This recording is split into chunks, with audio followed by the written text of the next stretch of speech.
Audio check. Let me know if it is still bugging and I sound like R2D2, but hopefully we are back to normal. We're talking NBA draft, big board 2.0. Now, there is a bit of a tendency, I would say. I'm just waiting for the all clear from the chat, yo. So somebody just tell me I'm good and we can go. I had to listen to the past audio. It sucked. Let's go. We good. Okay. So we good? All right. So there's a tendency in the draft world, I would say, among a lot of people who covered the draft to act like they are the purveyors of truth when it comes to these prospects. And the truth is, nobody has the answers. Nobody has the answers. Nobody knows for sure that this guy's going to be a star, this guy's going to be a bust. People just have a tendency to lean into absolutist statements. Why? Because when you speak in absolutes, you sound like you know what you're talking about. You do. That's just the truth, right? When I tell you that Cooper Flag is going to be a star, what I'm doing is I'm telling you that you need to listen to me. I know, I know. And there's a tendency to do this, right? Stanley Johnson. This is a lockdown defender. Is he a lockdown defender? Andrew Nemhard. This guy's too small for the NBA. Was he? Kawhi Leonard. He's the next Luke Mambute. And it's just like when you go back and listen to the draft analysts tell you about who Shea Gilgeous-Alexander is supposed to be, the upside was Ron Harper. Ron Harper was a hell of a player, but he's not Ron Harper. He's a lot better than Ron Harper. And so I've always had this sort of beef over the 25 years that I've done this, 24 years of trying to build mock drafts. I'll tell you, like, my first website that I built in a web development class was, in fact, for the 2002 NBA draft. We were trying to project certain players. And over some years of doing this, I got to tell you, I've had a lot of misses and a lot of hits. And through the misses and through the hits, what I realize is nobody knows anything. And all we can do is project. And the best projections come with film study. The best projections come with shit testing your own biases. The best projections come with being open to disagreements and listening to people who tell you that, hey, you're wrong about this.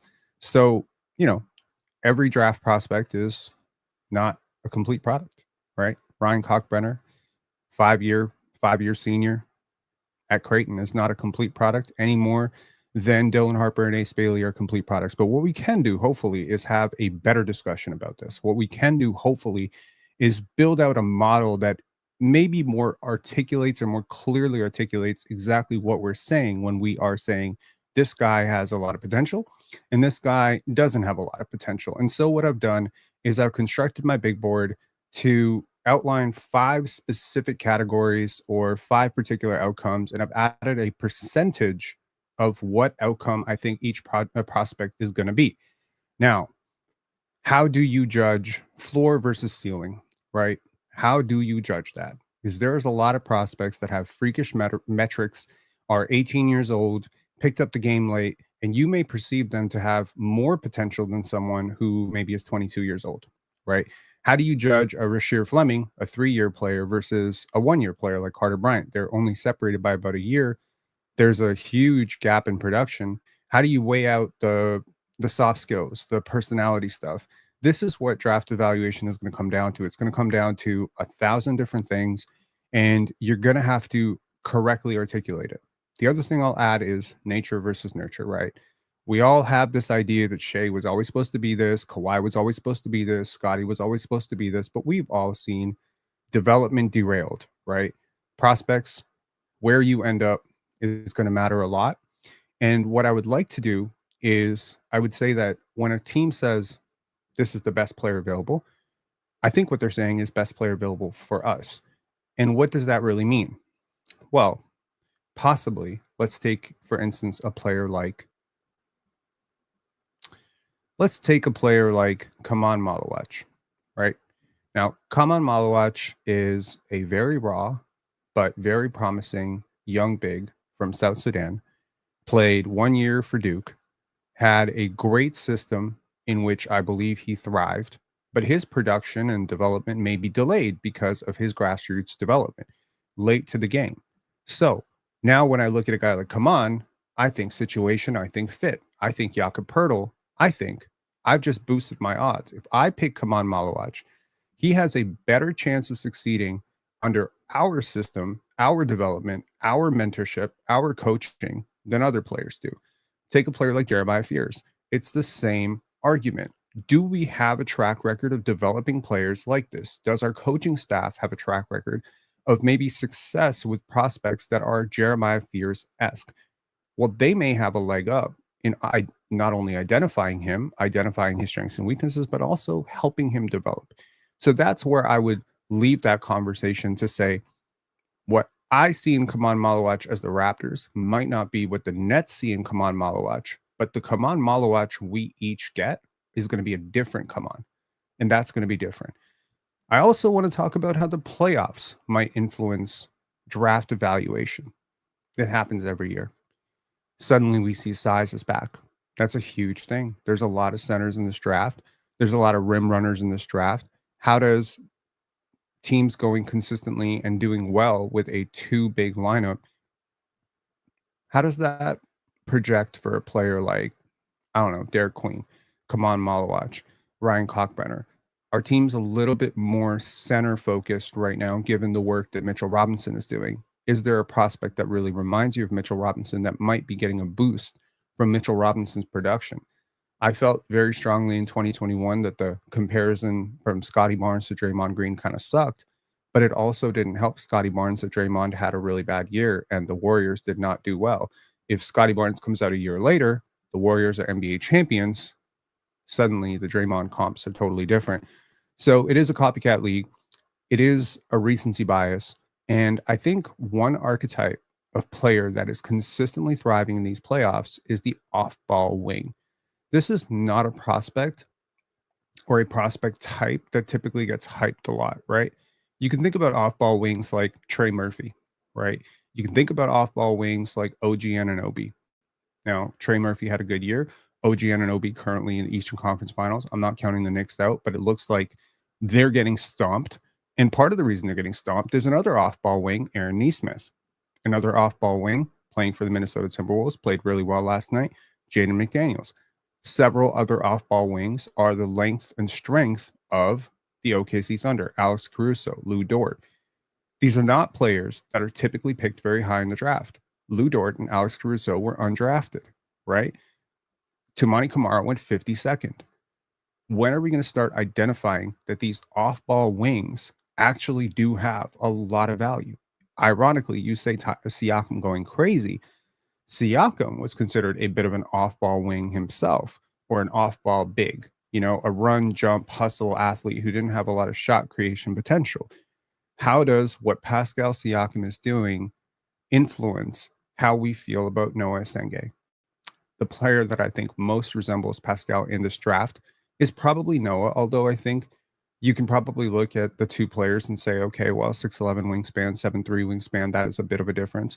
There are differences, of course, but I think one player that most resembles players like Aaron Nesmith, players like, let's say, Lou Dort, Alex Caruso, this archetype of off-ball wing, even Dyson Daniels, is a player like Carter Bryant, right?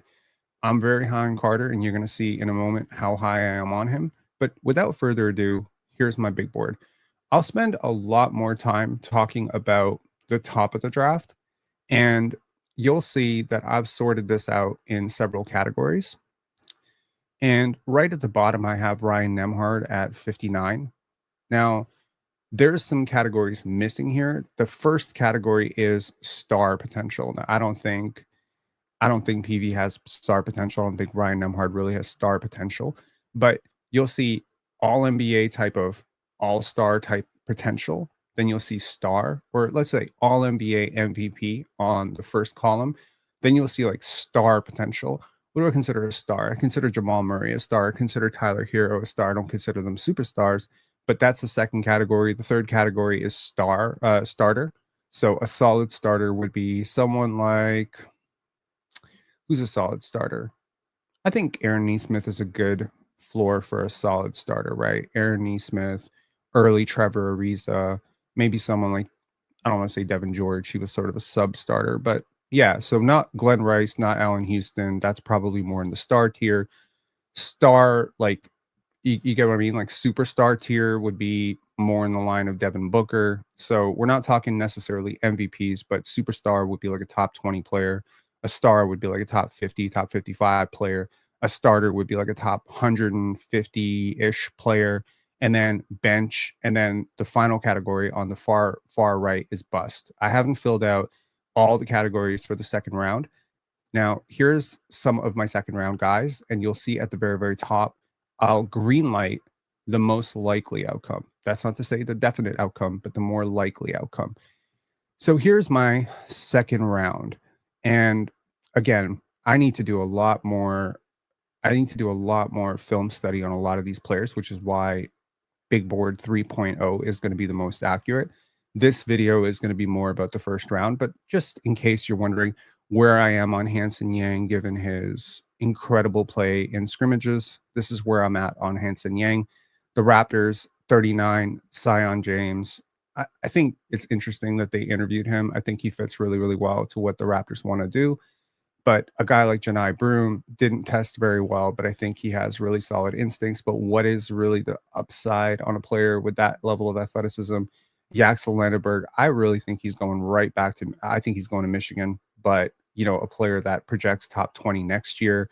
Will Riley could be a player that the Raptors really, really target at 39 if he's available. I just don't think he's going to be available. Danny Wolf is very polarizing for a lot of people. I did a lot of film study on Danny Wolf, and I got to tell you, like, I just don't buy. I don't buy what he is. You know, athleticism concerns, defensive concerns. I think if I'm the Toronto Raptors, I'm not really considering any player that I project to be a clear-cut defensive liability.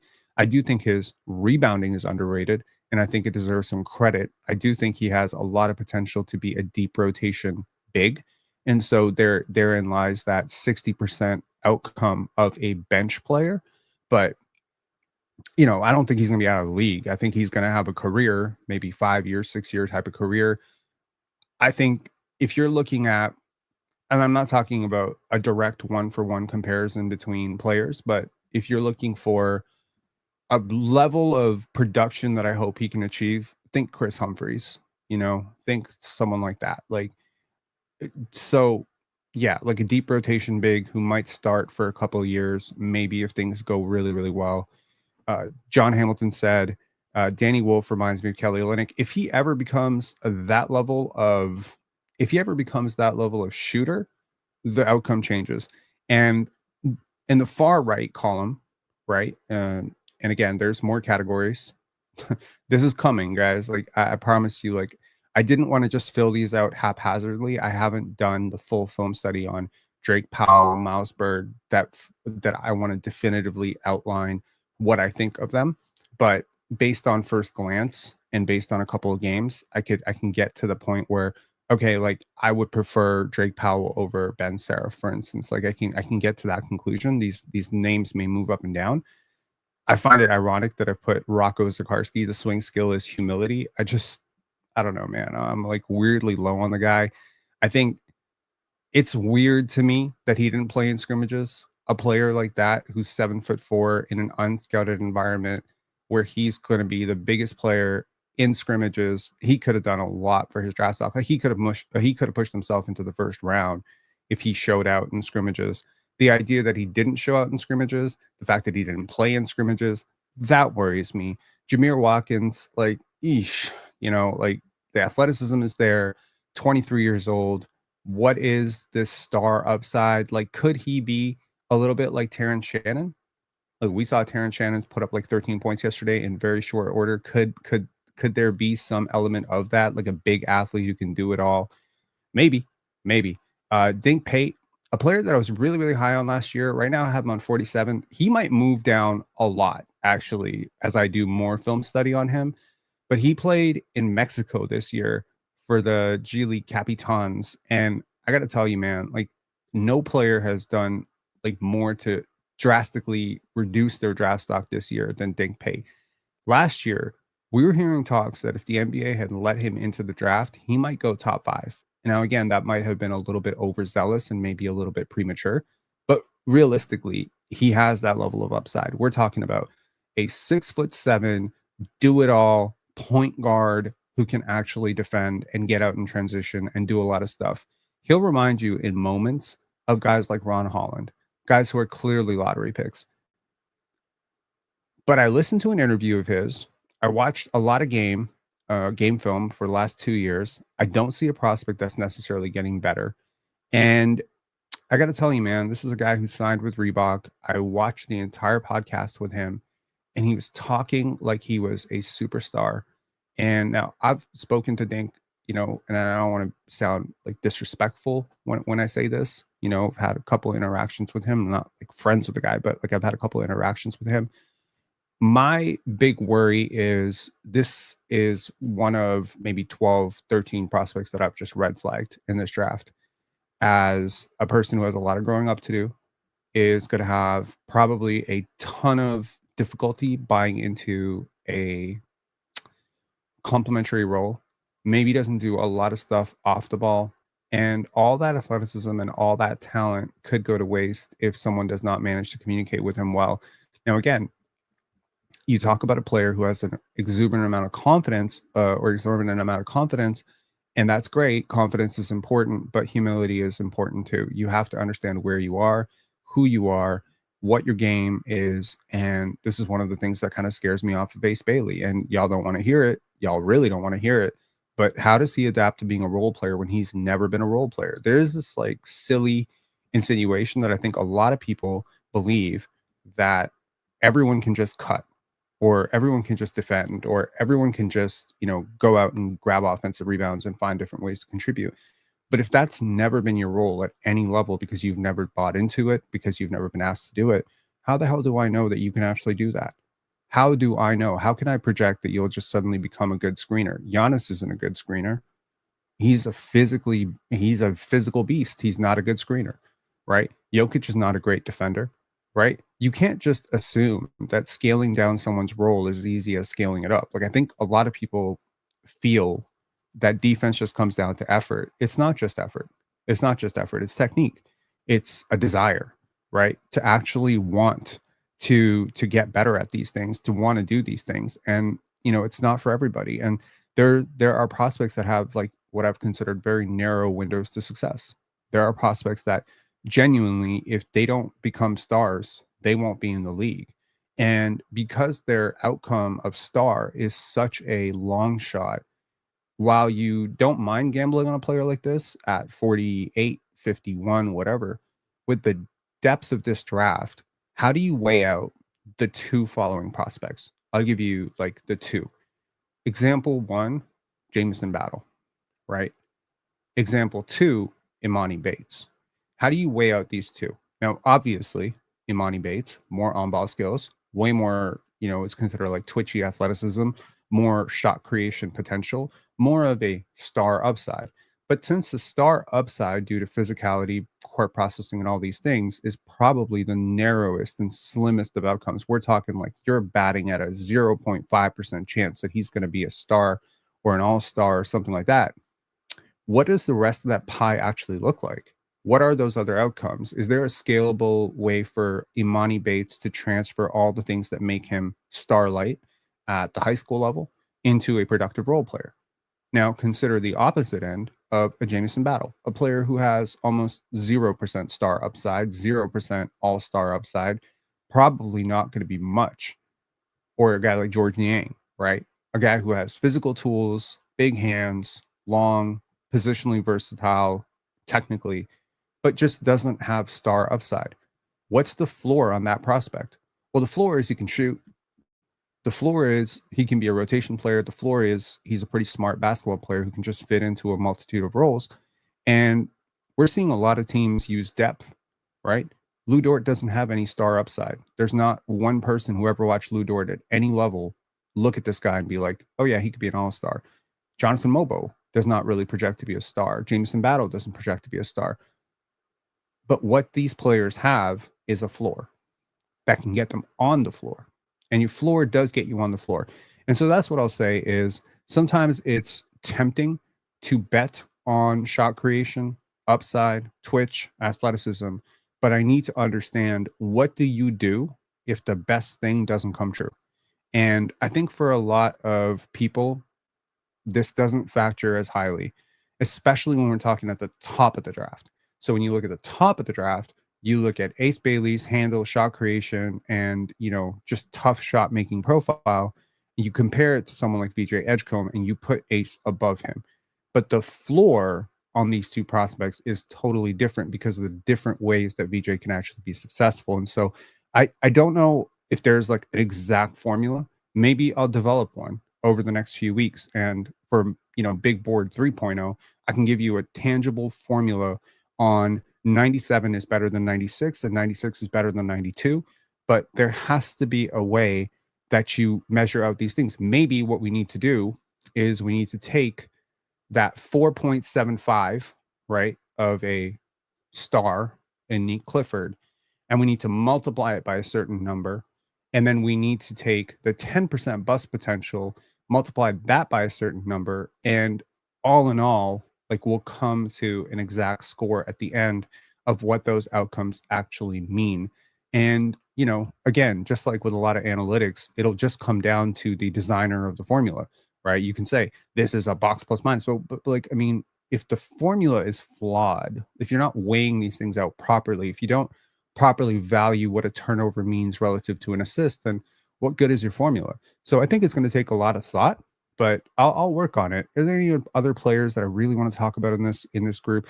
Alex Condon, again, national championships are it's a good thing. When you bring in a player who's from a winning program, it's great.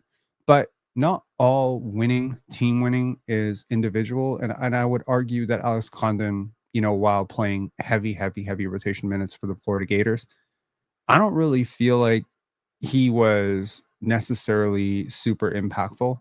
And that sounds a little bit snippy or whatever. I didn't like his level of physicality. I don't really think he's going to be much at the NBA level, but he has a chance certainly. But when you have a Christian Brown who just wins a national championship, or you take a player like Ochai Baji, there is some value to bringing in guys who've won, because typically winning requires sacrifice. And I think maybe you overvalue winning sometimes, like someone like Walter Clayton Jr. wasn't really on people's draft boards to start the year. Suddenly he has a great year.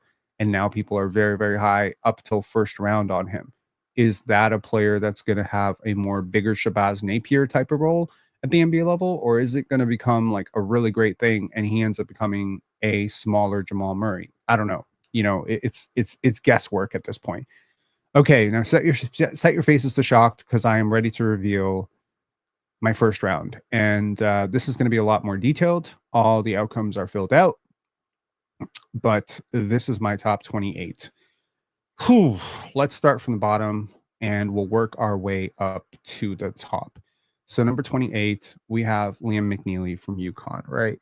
So again, measured a little bit shorter than I was expecting. I think he's a lot better as a shooter than he showed, but if that's not what he becomes at the NBA level, there isn't a hell of a lot more that he can become at the NBA level. I don't love the defense. I don't love, the somewhat negative wingspan type of prospect. And yeah, there's a chance he becomes a starter. There's a 30% chance, according to this board, that he becomes a starter at the NBA level. And that's solid upside to bet on. The more likely outcome is that he becomes a deep rotation player, like a 9th, 10th, 11th guy. I rate him as a prospect in the same area of the board that I would rate a Jonathan Mobo, same area that I would rate Johnny Furphy, right? And it's like, yeah, there's not a huge bust potential because of the shot, and because I think that he gets it off in a variety of ways, because I don't think that the team context in UConn was necessarily great, given that they lost two of their biggest title contender, their title pieces in Donovan Clingan and Steph Castle, who went very, very high last year. So I just don't think that the team context necessarily showed what he could be. And I think at the NBA level, when he's the 5th option on the court, like, you can't leave him. He is a lights out shooter, man. And he's a lights out shooter from range. Like, he can shoot 28, 29 feet.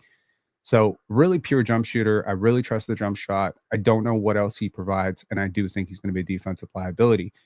Now, Johan Beringer, honestly, man, like the pronunciations are all over the place. It's not Joan, I'll tell you that. It is a French last name.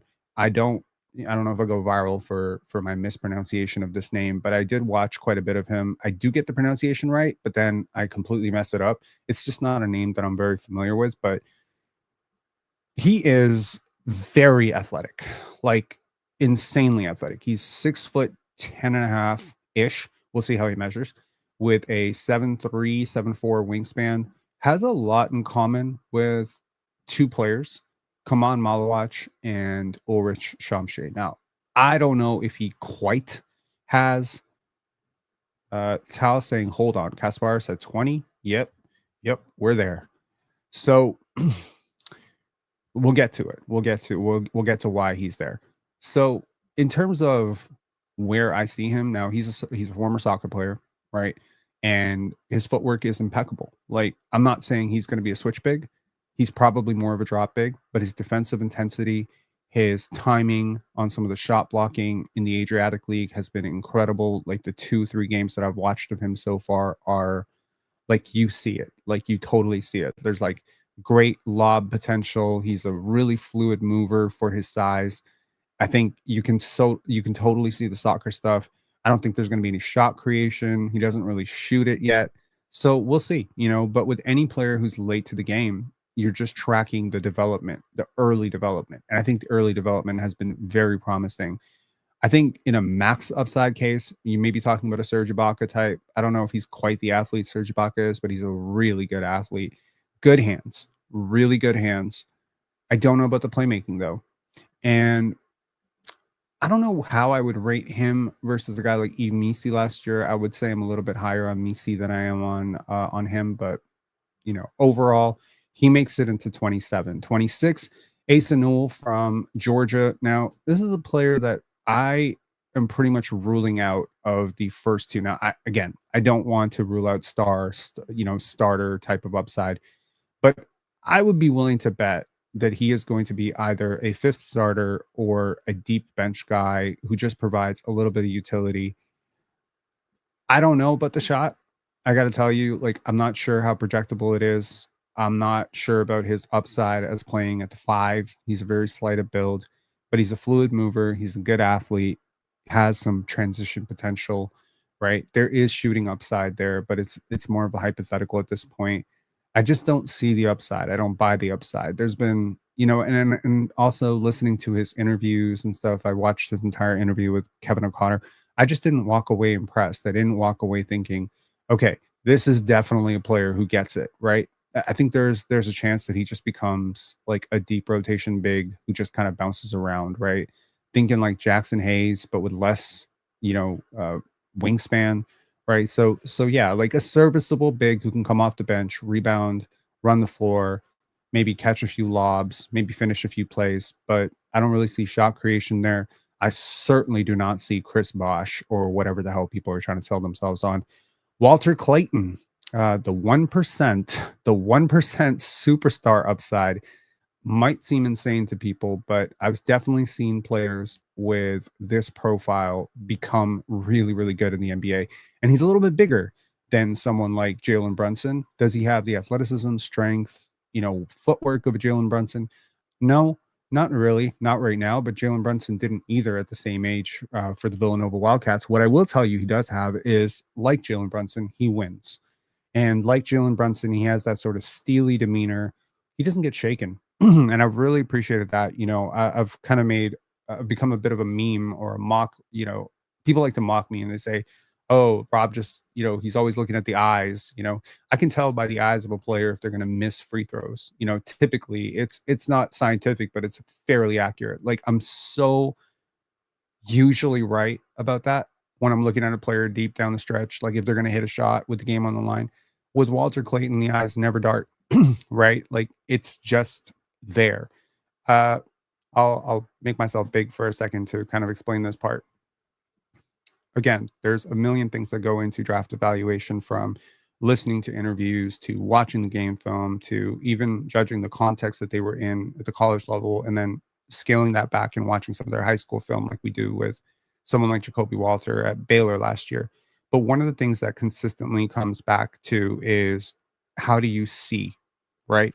Now, on the basketball level, this is court processing. Like, do you spot advantages? Do you see shifts and gaps in the defense? Jalen Brunson just sees everything. Like, he sees the game better than most people. But then beyond that is just how do your eyes train focus, right? That's the Steph Curry effect, right? Steph Curry sees better than everybody else. And I'm not talking 2020, I'm not talking an eye test. What I'm saying is, and this is an example I was trying to get off on PC and I didn't have a chance, so let me try to get it off here because there's not someone to interrupt me on this. Try this. Try this on for size, okay? Look at your screen right now. Like you're looking at me, look at your screen, okay? Now, take one finger, right? Keep looking at the screen, keep looking at the screen. Bring the one finger up, up, up, up, up. Now train your focus. Keep looking forward, but now look at your finger. Do you still see me? Yes, you do. You should, unless you're blind. You should still see me. But I should be out of focus, right? When you hone in on your finger, now do something different, which is unfocus from your finger and refocus on me. What happens to your finger? It goes out of focus. Our eyes have this focal adjustment element. They're fascinating in this way. So, what happens in the bubble, right? And which is why I think a lot of people who are real hoop knowers understand that the bubble championships are not real. And playing in the bubble was a way, way, way easier thing once you adjust for the unfamiliarity of it. The reason that basketball in an open gym is so different than basketball in a crowded arena with 20,000 people yelling all sorts of shit at you is because of the focus. Do you hear? Can you train your ear to actually hear through the noise? Can you see through the noise? Right? You've got 6, 7 people consistently in your orbit that you can see. You've got 9 other people on the court with you. You've got 20,000 fans like yelling at you. You've got the rim, you've got the refs, you've got your family in the crowd. All of these things are in your technically in your field of vision at almost all times, no matter where you look. Okay. How do you see the rim now? Right? In the moment, can you focus on the rim? And that comes down to like just the eyes. There are people who have a predisposition to being darty with their eyes. This is just neurological. It's your anxiety levels, it's your heart rate. But then there are certain people, and then they say they are the still hand people, right? They're the surgeons of the world, right? There are certain players that you can just see at a very early level. They don't rattle, and I believe this is a prerequisite to being a superstar, that you don't rattle. There's a lot of things that go into being a superstar. There's shot making, handle, size, wingspan. All these things can help. But yo, Lamar Odom had everything to be a superstar. Wasn't a superstar though, right? We can all agree, right? Jan Vesely had every physical gift to be a superstar. Wasn't a superstar. Mario Hezonja. People still don't know how Mario failed. Again, it comes down to how do you center focus in a tough game. When I saw Aaron Nesmith, and Aaron Nesmith is like the epitome of focus. Like this guy drives focus. Like he Dyson Daniels. Like I can see it in your freaking workouts. Amen Thompson is like this, right? There's certain players that you can just see they hold focus better, they hone focus better. Walter Clayton to me is one of the best examples in this draft of a player whose eyes never dart.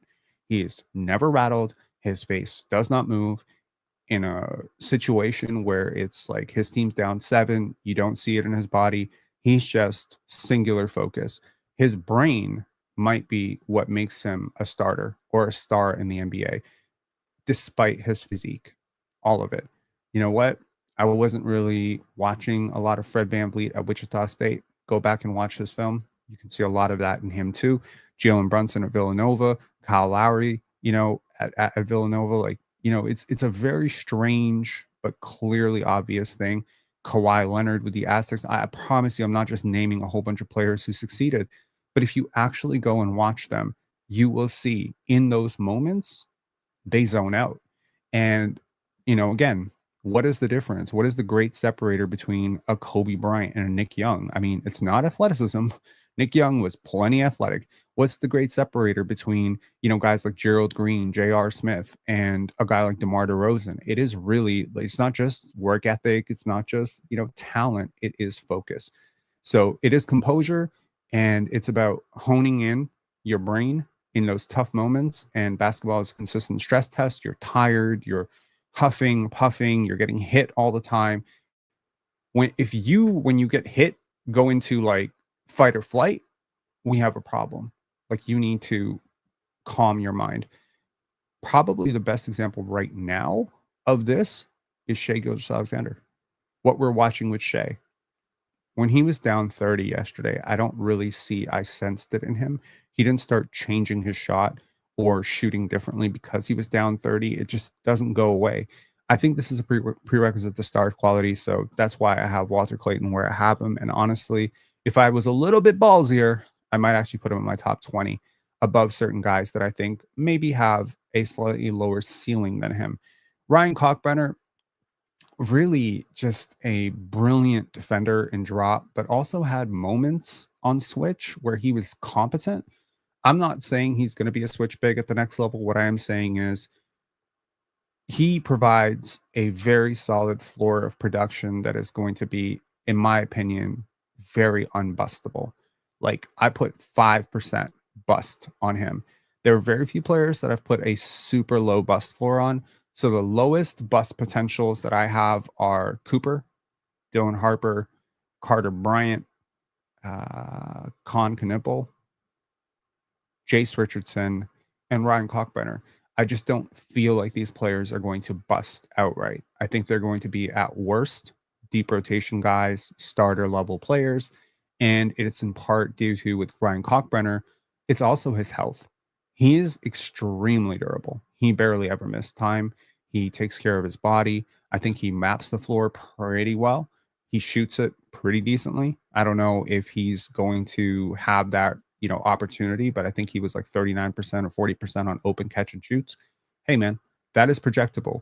If your defensive floor is you gobble up, rebounds and blocks at the rim, and he has huge, like 7'1", I think 7'1", 7'2", in shoes, plus a huge wingspan, just a great motor. Seems like a great guy who just really gets it. Winner. Like, I love Ryan Kalkbrenner. I think he's one player that's really flown up. I had him in my mid 30s, and people were just like hitting me up, like, why do you have him so low? Because I hadn't done enough film study, and now I've watched more, and I'll continue to watch more, and I just have a really high I have a really high appreciation for what he does and the value of the floor that he provides. I think a team in as early as 18 should consider him, maybe 15. I think the lottery is just too high for a player this old, but there's a really good chance that in a few years he's like a top 13 player in this draft, kind of like Walker Kessler is a top 13, 14 player in his draft. And you look back on it and you might even say he should have gone lottery. And that tends to be how people view these things. At no point should he ever go lottery. I don't care if he does become the seventh best player in this draft. He probably shouldn't go lottery, because if he does become the seventh best player in this draft, that means a lot of things went wrong for a lot of other people and a lot of things went right for him. Right now, all we have are these percentages. That's all we have. Now, you can disagree that I'm wrong about some of these percentages. You can say 1% superstar upside for Kasparis Yakachionis. I think he has a 10% upside. Okay, cool. That's you. I don't think he has a 10% superstar upside. I don't think he has a 50% star upside. I don't think any of that. But again, that's all we have right now is these projectables. The next two players, Nolan Traore and Yegor Demon, I think both players, you can get very, very high on these guys. I think you can go as high as lottery because, you sell yourself on the superstar stuff. And I'll agree that Nolan Traore probably has a slightly better chance of becoming a superstar than someone like Maxime Reynaud, right? Or even someone like Thomas Sorber. But they both have a tremendous bust potential, partially because while I think they've both shown shooting upside, I don't think either one of them are categorically what I would consider shooters at the NBA level, right? Shooters at the NBA level I don't think either one of them necessarily project as good defenders at the NBA level. So if you can't shoot and you can't defend, you can't play unless you're a star. That's where I'm at. You know, your feel, connective, on ball playmaking stuff is great as it pertains to your upside as a creator, like a shot creator, right? But most people aren't asked to be shot creators. So that's the problem. Like if you have more connective stuff, I'm a little bit higher on you. If you're more like Ace Bailey, where I don't really necessarily know your connective stuff, then I might have to just say, well, at least you're 6'7", and I see some floor for you defensively. Unfortunately, with guys like Jace, Kasparis, Yegor, I don't really trust any of them to be like really overly positive defenders at the NBA level either. And so it's like you're almost like relegating yourself to the fact that if they're not a top 3 player on your team, they're probably going to be a bottom 3 player on your team, if that makes sense. Like there, it's a lot of boom and bust. I think Kasparis is a little bit better because I trust the shot a little bit more. So that's how I view those 3 players in a nutshell. I think a lot of people have all 3 players in their. I don't know why I just lumped Jason there. Jace is not like that at all. Actually, Jace is a good defender. I think people might be overlooking him a little bit. I actually am very tempted to put Jace a little bit higher. And I know that he measured terribly. You know, 6'1" in shoes is nobody's idea of like great. And he doesn't necessarily have the handle, wiggle, shot creation that someone like Jeremiah Fears has. But he was insanely productive. Now, is that partially because he was in the perfect system to sort of insulate him? Do you trust him to be like a high level shooter at the NBA level? I'm not sure. What I do know is that this guy just instinctually knows how to play basketball. At 6'1", is a high motor defensively, a good, safe type of projectable floor defensively, a decent transition player who just makes great connective reads and understands what to do without the basketball. Jump shot isn't broken by any means. I think he can be a decent like 37-38% shooter if things work out for him. I just do think that the shot making and shooting, like deep shooting, is going to be very paramount for him. But I do think that at 6'6" wingspan and very stout, good athlete, not great athlete, certainly not like his dad, but he measured in, I think, with a pretty decent vertical, decent agility. He's not going to wow you away, right? This is not a lottery pick in my opinion, but he may end up being one of like the top 14 players when it's all said and done. I do Thiero. I think a lot of people have him in the second round because they just don't trust his jump shooting. But I just think that a player who gets to the front of the rim like this invites physicality, has a good upside as I want to say like a connective transition piece. Like I don't even know if that's a term, but like a player who generally has a really good appetite for contact at the rim, who gets to the rim, who has that twitch, the burst. Like there is weirdly enough some actual star potential in this guy. I really like his mental profile, like the way that he's worked over the last few years to develop his game. I think it really bodes well for understanding where his head is at from a work ethic perspective. I do think that like more likely than not, he's going to be a bench player. And I'd say that for a lot of players in the first round, the more likely than not, they're going to be bench players. But it's a pretty good archetype to have off your bench, right? Just athletic, toolsy, multi-positional. This is a good place to be. Tahaad Pettiford is the other player, apart from Ryan Kalkbrenner, that has just flown up my board. And I understand that a lot of people have concerns over the size, but I'm going to say that someone just watching his film, he is so skilled. He is such a good athlete. I don't know about the defense and all that stuff, but I think this guy has a chance. Like I think he has like among the players below Noah Senge, I think he has the greatest star upside that I've projected here. It's basically him, Yegor Demon, Jace Richardson. Like it's in that range of a guy who actually has a chance. And I think everything just kind of comes down to adding strength. You know, when you look at undersized guards in the NBA, they're all pretty much very strong, with the exception of the guys who are exceptionally bursty. He has a chance to be like he's a much better athlete, than someone like Fred VanVleet, you know? So I think I think he could be really good. I really think that a team in the 20s is going to take a chance on him, and I think we might look back on this if the shot making comes around, if the strength comes around, if the defense holds up, and if he stays healthy, and if a team actually gives him a chance to run a backup unit or maybe run a starting unit. I think his on-ball tendencies are awesome. I think he maps the court really, really well. I think he's a really underrated talent. Noah Penda, yeah, this is a player that I want to do a little bit more film scouting on before I talk super in depth about him. But I think that this is a jack of all trades. Like, this is a player that, we're seeing a bit of a French revolution when it comes to basketball prospects. Like last year, we had Zach Risachet and Alex Sarr. Previous year, we had Bilal Koulibaly and, with Victor Wembanyama. And that's like, wow, like 4 players from the same country, not the United States, go top 7 in back-to-back drafts.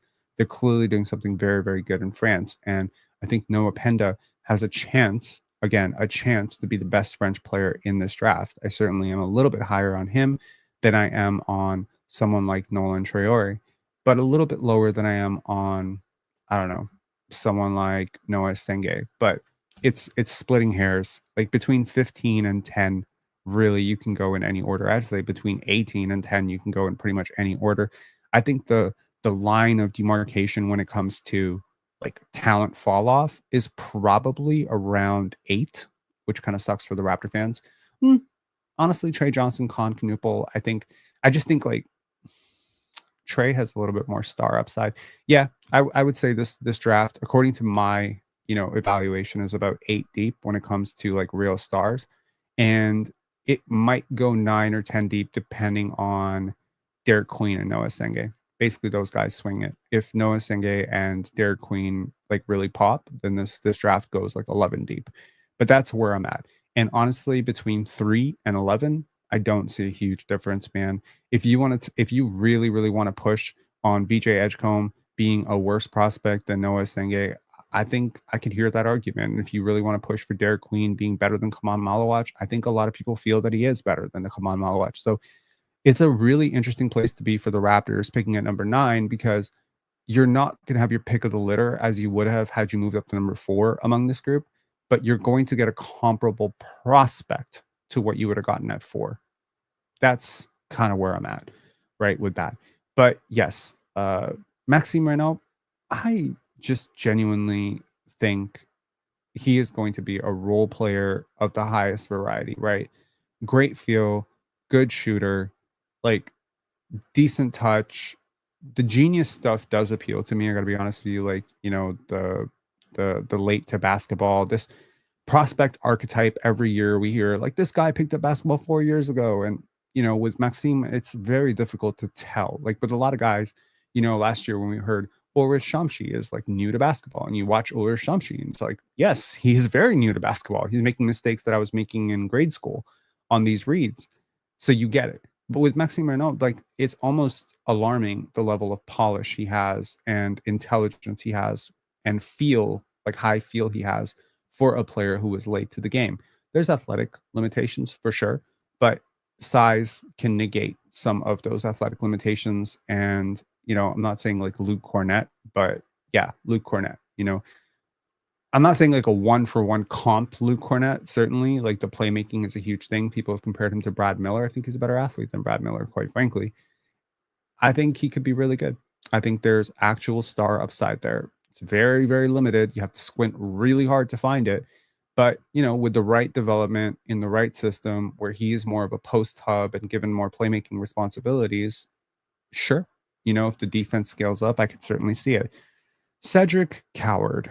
At 15, a lot of people are really selling themselves on this guy being more of a shot creator than he really is. And I think I buy the downside. The bust potential is a little bit higher because I didn't like his interviews and I found him to be a little bit, over egotistical. And I don't know, man.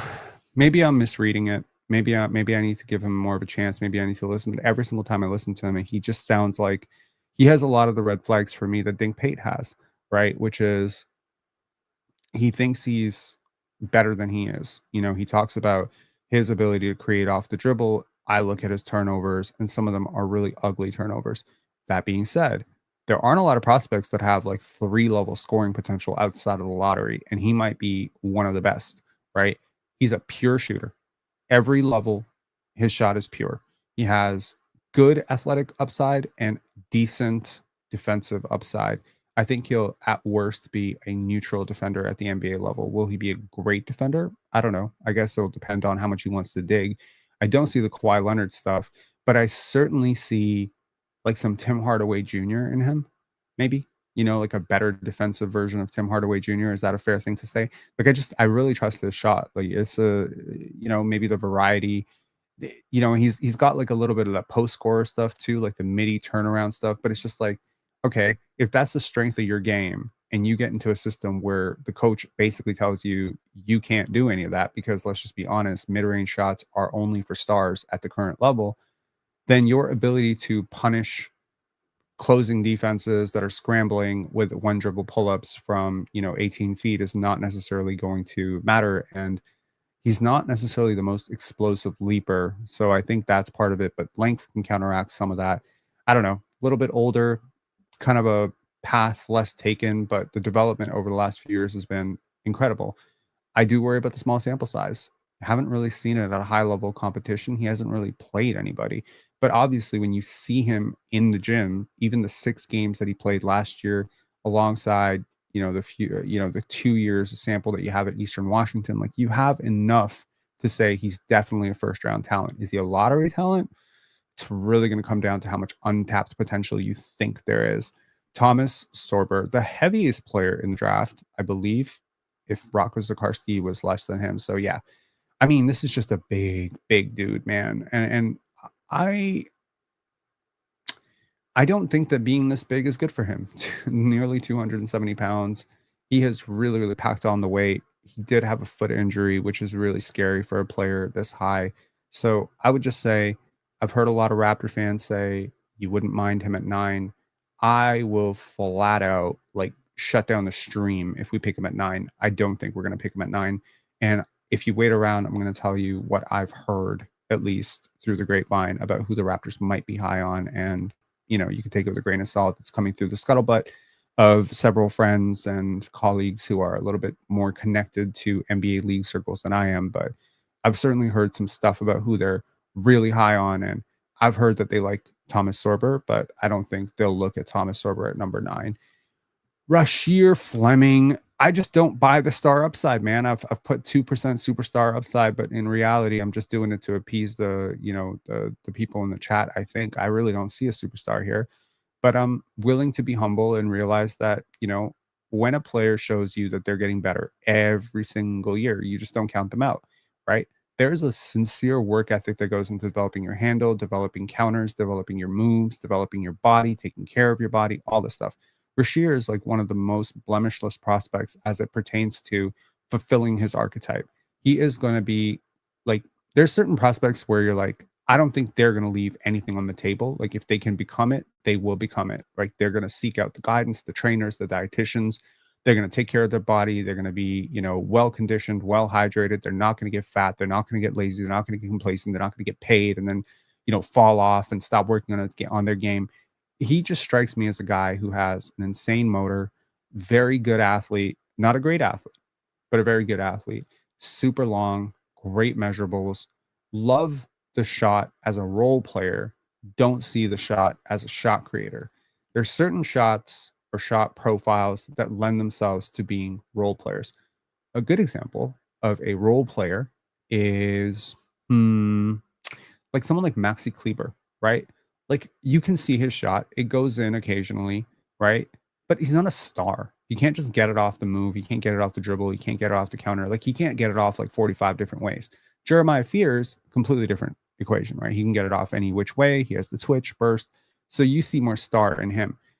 With Rasheer, I just see a little bit heavy footed, you know, I see the pro day stuff. I see some of his training videos, and the handle is okay, but it's not shifty. It's not dynamic. He's not going to move anybody with it, right? He's not manipulating defenses. He doesn't really process the court that well. That's the other thing. I'm not in love with his playmaking upside. So Personally, I'm not really sure that the Raptors themselves are as high on Rasheer Fleming as Raptor fans are. Noah Senge, the international man of mystery at number 12. Look, man, you know, I I don't know where I land on him. To be honest, like I put him at 12. I could sell myself on putting him as high as 6. I can sell myself on putting him as low as 25. He has a really wide range, and it really does come down to how do you think he'll succeed versus how he has succeeded. Now, how he has succeeded is a matter of beauty is in the eye of the beholder. On the one hand, you could say his insane motor, like if there's a 50-50 ball, he's getting it. Every time he gets it, right? If there's a loose ball, he's diving for it. If there's like a leak out opportunity, he's the first one like darting like a bullet down the train, down the court. And that's going to put a lot of pressure, right? Just like it did when Amari Stoudemire and Sean Marion did it with the 7 seconds or less Suns, just like it does when Obi Toppin does it. It's a lot of pressure when you're a big wing or a big, like a true big, who just runs the floor really well. But the Raptors already have a big who runs the floor really, really well. In fact, they have multiple bigs who run the floor really well in Jonathan Mobo and Ulrich Chomsky. What Asenge has that maybe those guys don't have is he has a lot more other stuff too. Not sure how much I buy on him as a playmaker necessarily, but he's made some decent connective reads. He has a little bit more shift on the perimeter than a lot of players who are 6'10, but he doesn't necessarily have the wingspan at 6'11 to actually play those big positions at center and power forward. I do think he'll be a bit of a tweener at the NBA level, like a 3-4. If you're seeing Giannis in the sky, I don't know what to tell you, man. I really don't. Like, you really need to go back and watch Giannis play. He doesn't necessarily have that stride that I see what you're saying with like how he runs the court. And if you see him in an open gym, you can certainly squint your eyes and see Giannis. But when you see him bumping into contact, he doesn't take contact super well. He invites contact, he loves contact, but doesn't finish through contact really well. The rounded shoulders are what scares me. The only thing holding him out of my top 6 is those rounded shoulders, really. It's the rounded shoulders, and it's more of like that set flat shot. Again, 6'10", you're going to be able to get the shot off. It doesn't really matter. Like, I'm way more worried if you shoot a low, slow shot when you're like 6'4". At 6'10", teams are going to leave you open. You're going to shoot it more.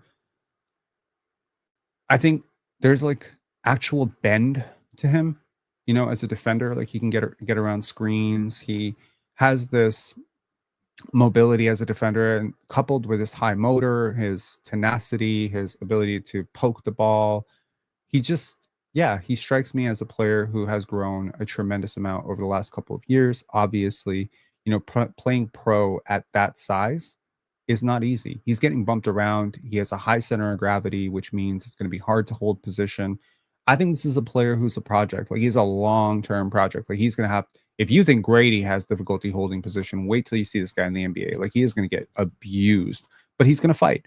And if you have this in your mind, like going into this, that we're going to have to wait a couple of years until we see the full, and we believe that we can use him right now as this disruptive, twitchy, 3-4 who can just run the court, catch a bunch of lobs, cut, has decent awareness off the ball in terms of where to cut, when to cut.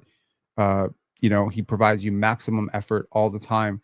It's just, there is a chance that a lot of the buckets that he's so used to in Europe just aren't there in the NBA, right? When everyone else is just as fast and just as athletic as you have to find a different counter and a different way to be successful. I'm not sure he has that. But that being said, it certainly would be shocking to me if a team doesn't gamble on him in the lottery. As a prospect, I put him very much on the same level as a Zachary Sachet and an Alex Sarr. I think he might be slightly worse, maybe slightly better, depending on the day you ask me. I certainly think he's a lot better as a prospect than Tijan Salon, but I think Salon has the better physical profile, if that makes sense. I think Salon has like the wider shoulders. He just strikes me as, if it hits for Salon and it hits for Noah Senge, Salon's the better player. The chances of it, however, failing disastrously for Salon were like 80%. Like, if I had to do this board for last year, I think Tijan Salon is the 6th overall pick. The bust potential is like 75%. So it's just like, it's a much higher bust potential than someone like Noah Senge, where I think, provided he ends up in the right system and he's not homesick and he has the right development staff and he manages to pack on healthy amounts of weight without making himself slow, he has a chance to be a mobile tweener 3-4, you know, and he's very unique. Like there isn't a one for one comparison with him. I've thought about it a lot. Like, who do I compare him to? Keep coming up with like random players like Tayshaun Prince and Sean Marion, but he's not quite the explosive leaper that Sean Marion was. But he's kind of successful in a lot of the ways that Sean Marion was. He's just very predatory and very opportunistic as a scorer at this point. So I do think that the big swing skill for him will be just learning to be more on the ball, right? Like, how can you handle, like, if you want to become Pascal Siakam, we're gonna have to, figure out like one or two moves that you can do. Like at that size, at 6'10", I would like to see maybe some post moves that we can come up with, like a floater range, right? If you're not gonna be able to get all the way to the basket because you're a little bit slight of frame, do you have some go-tos in that floater range, right? It's yeah, it's a unique prospect, but I think there's enough there that you could really sell yourself on top 10 upside with him. Colin Murray Boyles and Derek Queen, the two guys who kind of just didn't help themselves at the draft combine, but have phenomenal, upside. I think CMB held players to about 37 or 38% when he was their primary defender.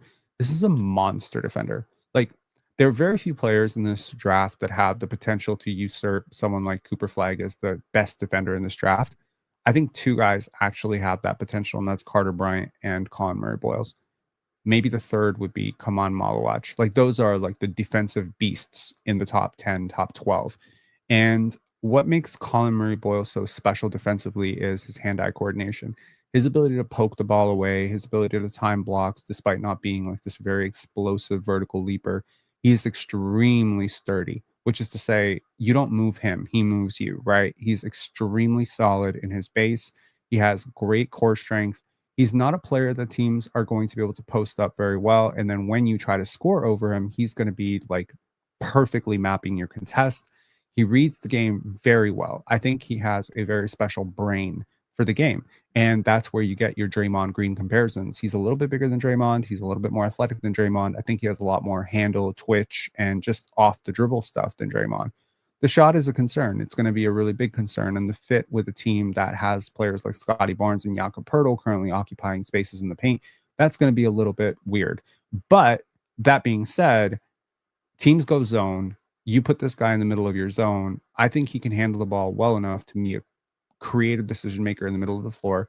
And I think he has just enough twitch and finishing ability to actually finish from those spots as well. I think there's an actual chance that this guy becomes an all-star. I don't think it's a great chance, but that star potential is there with him. The star potential is even more there for someone like Derek Queen, who I just think, again, just like Colin Murray Boyles, is a very, very special processor of the game, man. You can point to the downside. You can say, well, unlike Colin Murray Boyles, Derek Queen is not projecting to be a great defender at the next level. True. He is also not a great shooter. I think he shot 20% from three, if I'm not mistaken. Like, he shot really poorly from three this year. So if you thought Scotty Barnes was tough, like, Derek Queen is really tough. But there's something insane about a 6'10" player with legit center strength in terms of like bumping guys who can handle the ball on the break. Like, there's something very odd about it. And we're seeing it with guys like Naz Reid. Now, will he work on his body the way Naz Reid did? I don't know. Will he become the shooter that Naz Reid became?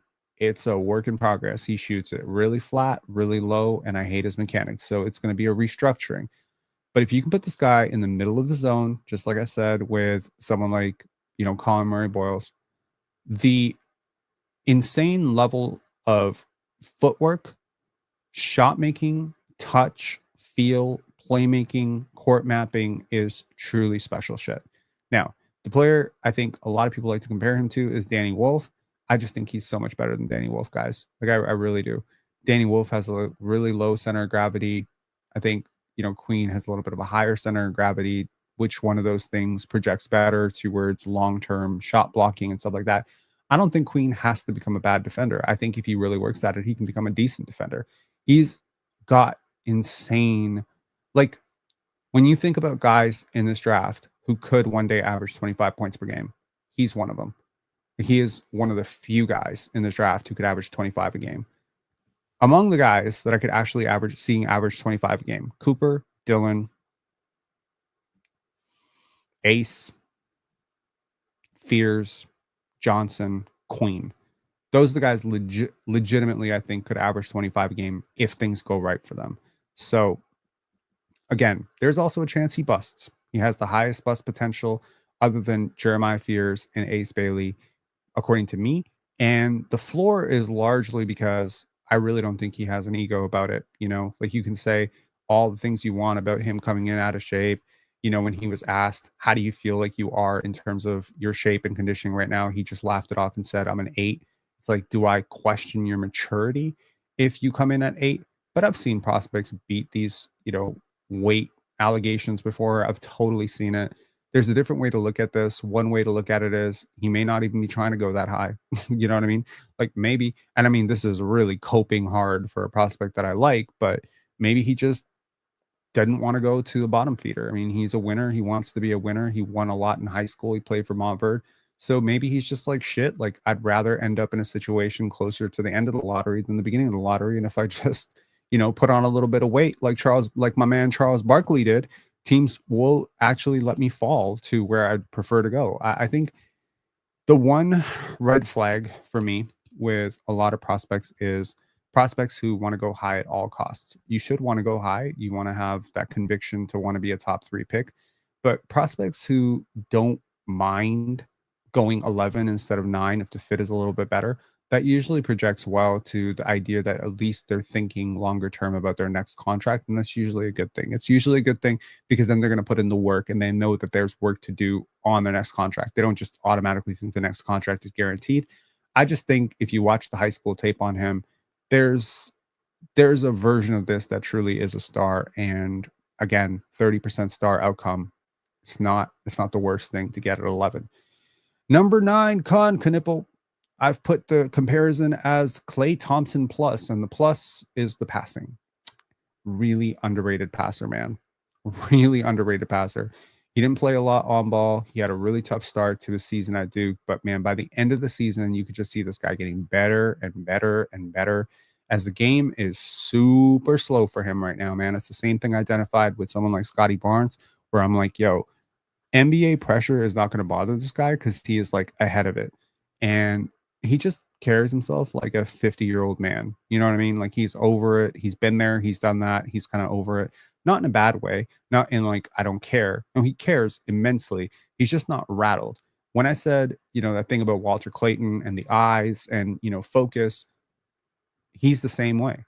Khan is the same way, except he's not 6'2". He's 6'5", 6'6", with, a solid base. And I do think he can be an okay defender. I don't think he's ever going to be a good defender, great defender, all NBA defense, count it out.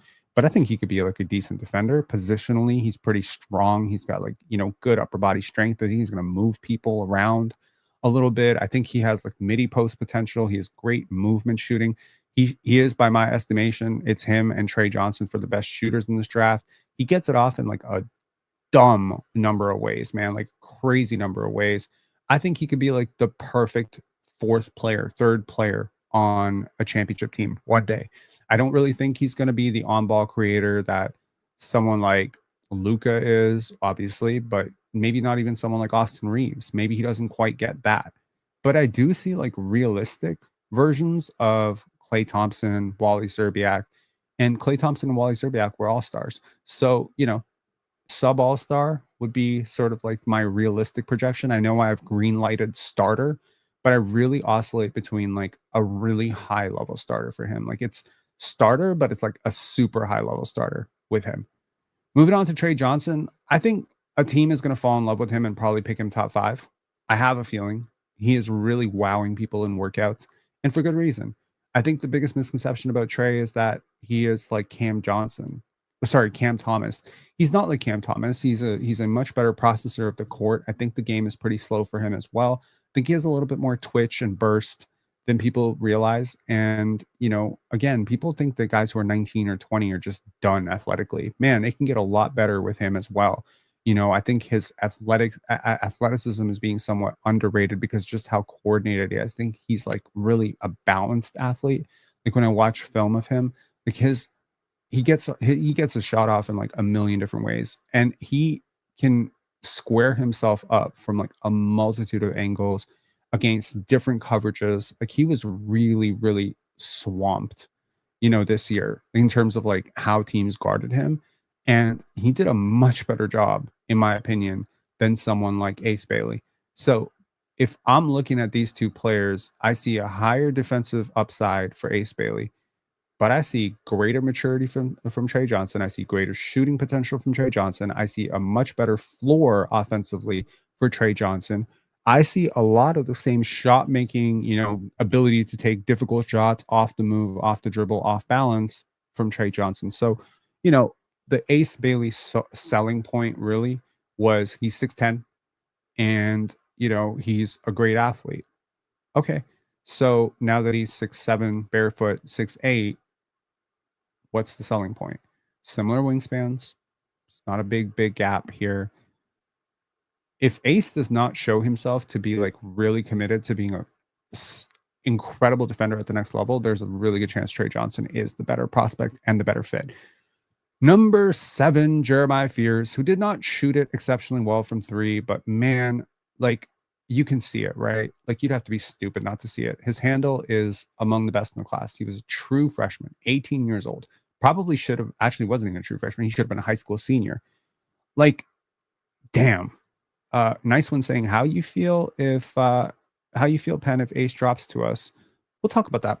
We'll talk about a bunch of different players who could drop to number 9 and how I feel about the Raptors would process this board. This is my board. This is not how I think the Raptors feel, but this is how I feel. And how I feel is that Jeremiah Fears is elite. Like he has a chance to be really great. Defensively, though, I worry. I worry about any guard who's 6'2 with a 6'4 wingspan and is somewhat slight of frame. I wonder how far away he is right now. And I do wonder about his off ball spacing stuff.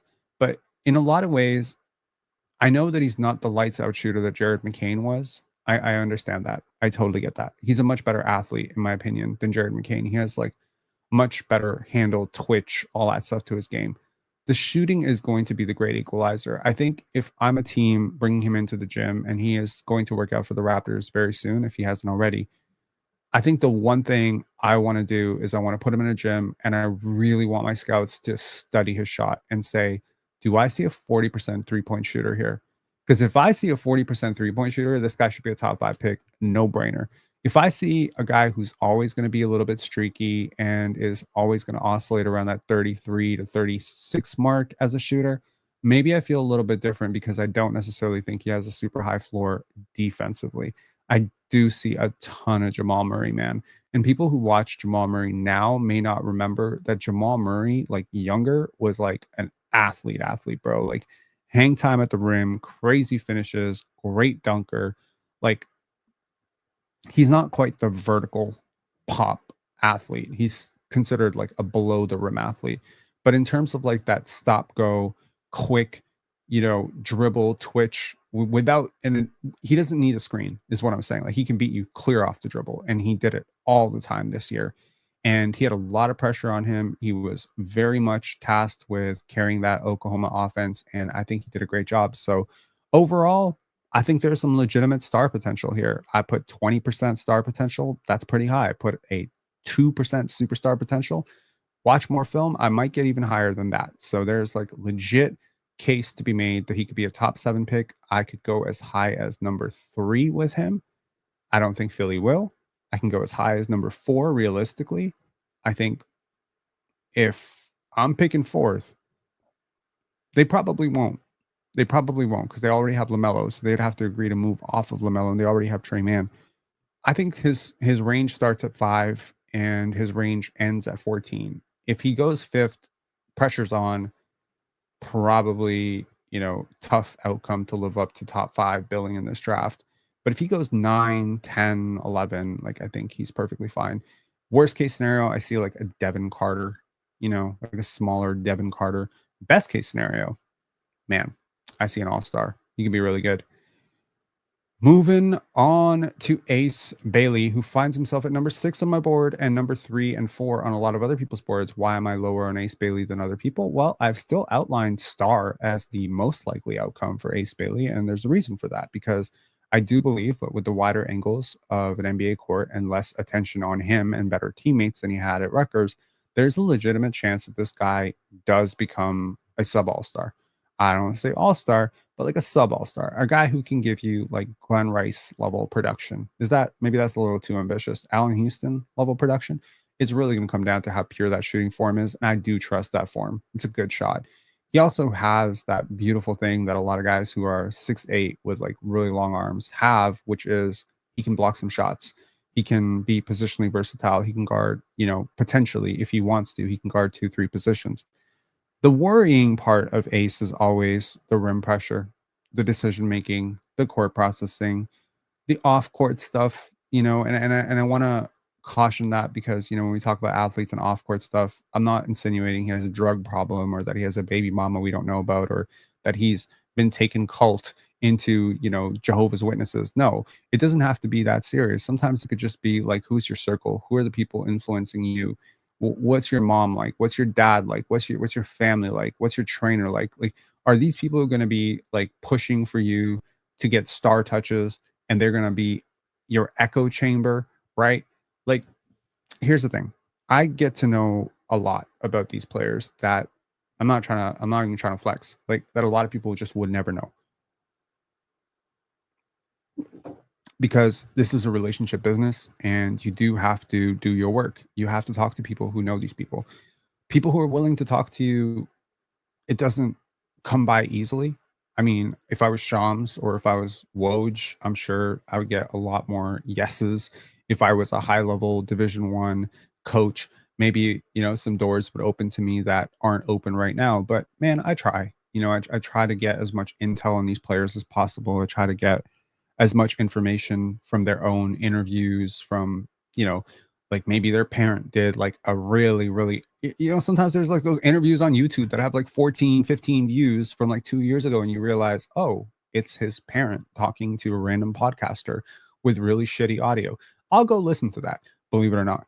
So my intel on Ace is that he has a supreme belief in himself. Like he doesn't doubt himself. And, people who don't doubt themselves scare me a lot because the outcomes narrow considerably, right? Now, before I talk about Khaman Maluach, let me give you my extensive on Ace, right?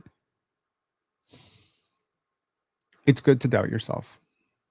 And that sounds like a very, very anti, David Goggins message, but it's good to second guess your own stuff. Like it's good to second guess if you have the right trainer, the right dietitian, the right process, the right shot profile, if you're watching the right shit, if you're studying film correctly. And for me as a coach, if I'm looking at players, like the last thing I want to do is have to waste half my year trying to convince you that you're doing things wrong, right? With a player like Jacoby Walter, Jamal Shed, right, Jamison Battle, you don't have that fight. It's not an uphill pull. There's not always a tug of war with them about trying to convince them that you know what you're doing because they walk in and they say, "I'm here to learn, coach, teach me. I'm here to play whatever role. I don't really care." And you might even say that's the role player mentality. Maybe Carmelo Anthony would not be fine coming off the bench, and that's fine. If you are in fact Carmelo Anthony and you're going to become Carmelo Anthony and you're good enough that you're that good that you're Carmelo Anthony, I got no problem with you having a bevy of confidence and bitching if you're coming off the bench. Carmelo Anthony should never have come off the bench. So, well, later in his career, he should have retired. But my point is, you get my point. Having star personality, star mentality, star shot diet, and having role player skill sets and role player production and role player efficiency in those shots, to me, that is the ultimate red flag. His production, you can say at Rutgers was not his fault, but Dylan Harper had a really good year at Rutgers. So why is it that Ace Bailey did not have a great year at Rutgers? Dylan Harper is considered like this great creator. Why is it that Ace Bailey did not benefit from a lot of the creation? Why did he struggle from the free throw line? What is it? Is it mental? Is it because certainly there's nothing wrong with his shooting form. Why is it that so consistently there were clear gaps that he could attack, and I didn't see him attack them. Clear passes he could make, and I didn't see him make them. Shots that would be super easy to take, but then he walks into his dribble and then makes it a super hard fadeaway. I just don't like him as a prospect. And I'm being very real about this. I know there's a lot of people in this community that are going to come at me really hard and say, "But weren't you really low on, someone like Brandon Miller?" Yeah, I was, and I can admit that I'm wrong about Brandon Miller. But don't victory lap so quickly. He has not been a top 3 player from that draft class. So again, it's really hard to see an outcome in which he doesn't become a star and he just buys into being a serviceable guy off the bench. Question is, do you have a place for him to start? Do you have a place for him right now to get all those shots off that his heart desires and to find out firsthand that he's not good enough to be a star at this level?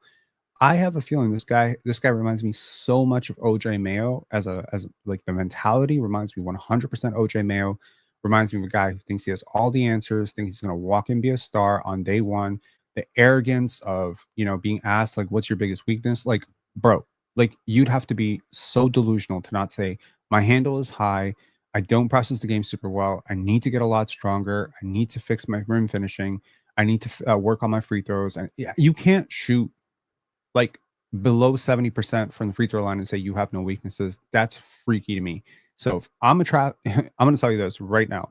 If I'm picking third and this guy is third on my board, I'm trading the pick. I'm literally like, yo, that's your problem. And if it works out and you get Paul George, good for you. I don't buy it. I don't. I honestly had to fight myself to not put this guy like 12th on my board. So I'm just saying right now, this is very passionately me saying I don't trust him. That being said, I respect him enough to say I get it. That if the right mentality emerges when he becomes an NBA player. And again, it can happen, right? J.R. Smith walked in as a rookie. He didn't want to work hard. He was super lazy. I heard a lot of stories about him in practice, and it almost didn't work. And then it clicked like a light. It clicked. There's prospects where it clicks. And I don't want to spend a top 5 pick if I don't know.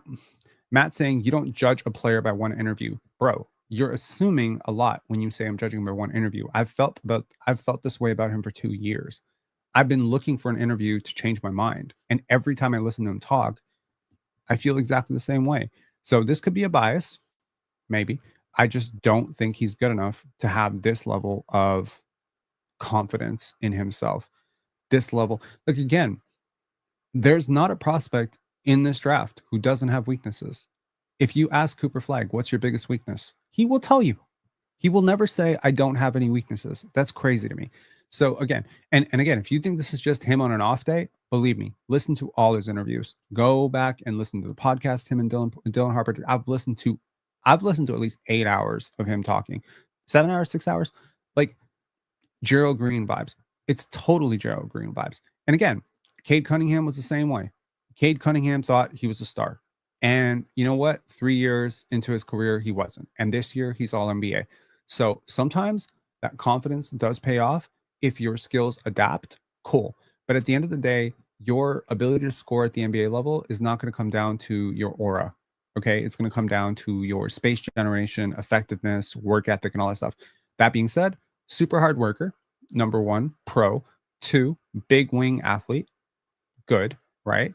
Was willing to play a little bit off the ball with another dominant star. So I already have like fewer concerns about him.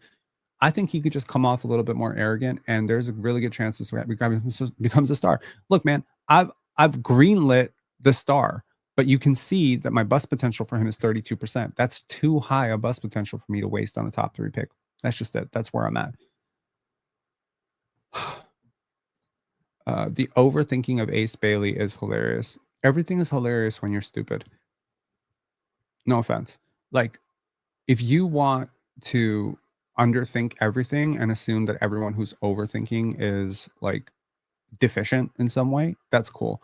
But I would suggest you might be underthinking this, right? Like, there's a chance.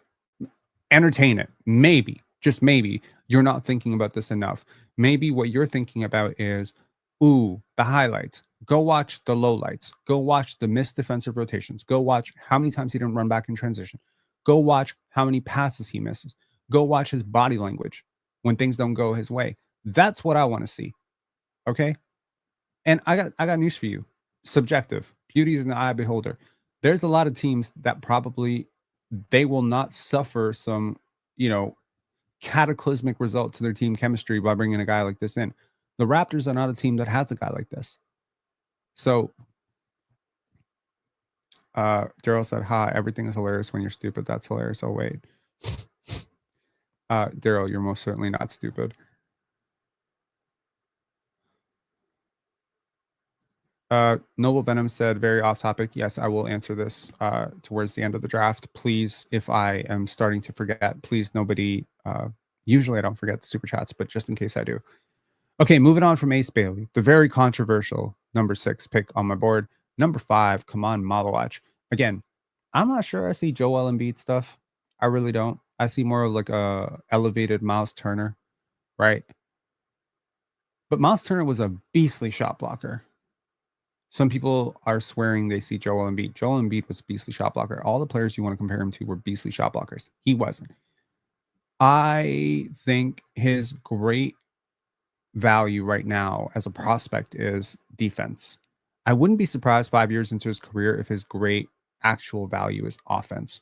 Rim running, occasional, space in the floor. I think he could become like a really decent mid post scorer as well. I think he has a lot more offensive upside than people realize and a really safe floor defensively. Decent rebounder, not a great rebounder. Better offensive rebounder than defensive rebounder. High center of gravity, gets pushed around a lot. I don't know how well he sees the game, reads the game, understands the game, but it's at least moving in the right direction based on 3 years ago. His body is moving in the right direction. I don't think he's in great shape. That's the funny thing. I don't think he's in great shape. I think he gets gassed a lot. Some of the fouls were a little bit silly last year. So I think he needs to get like into the gym, really, really perfect his body, sculpt his body. I am concerned about injuries. I am. He hasn't had a lot of injuries, but again, if you're not actively like if I don't have a 5-year track record of you being healthy, like I do with Ryan Kalkbrenner, and you're this size, if I don't have intel that you have taken preventative measures to cure your durability concerns at 7'2", like Victor Wembanyama, I'm always going to have concerns about 7'2" athletes. So that's my big concern. The bust potential of 12.5 is a little bit higher than VJ, Carter, Dylan, and Flag, but only because of the injuries. Really, I don't have any concerns about him as a person. I don't have any concerns about him being an egomaniac. I don't have any concerns about him blending into a locker room. His teammates love him. Cooper and Khan, they spoke glowingly about him in various interviews. His coaching staff loved him. Last year he interviewed Joe Tuamu. He spoke very highly of him, working with him, just his ability to grasp concepts, learn new defenses on the fly, just attention to detail, professionalism, all these things that you need to be a really good player. I think he has the prerequisites to be all of them. At worst, he's going to be like a really good center, you know, at worst. I think. Like I don't really buy the bust potential again. Of the 12.5% bust potential, 10% of it is injuries. Okay. Realistically, he has like a 2.5% chance to be completely out of the league. I don't see Hashim to beat or anything like that. He has a really uh he has some potential on switch. Like I wouldn't consider him like a switch big, like a true switch big, but he has something. Like he's not Evan Mobley, but there is something there where occasionally with certain matchups he can offer a little bit more resistance. I just yeah, I don't see like defensive player of the year upside or anything like that. I just think he's going to be one of those guys who's going to consistently deter shots at the rim. I think he's going to be one of those guys who's going to stretch the floor in space. And I think eventually he's going to be a guy who's going to be able to, you're going to be able to throw it on the block and he's going to be able to put together a few moves. Like maybe Isaiah Hartenstein, kind of like that. I think he can be a really solid player. Again, this is the type of upside you definitely don't mind batting on top 5. And I'm starting to feel like teams will start looking him at around 4.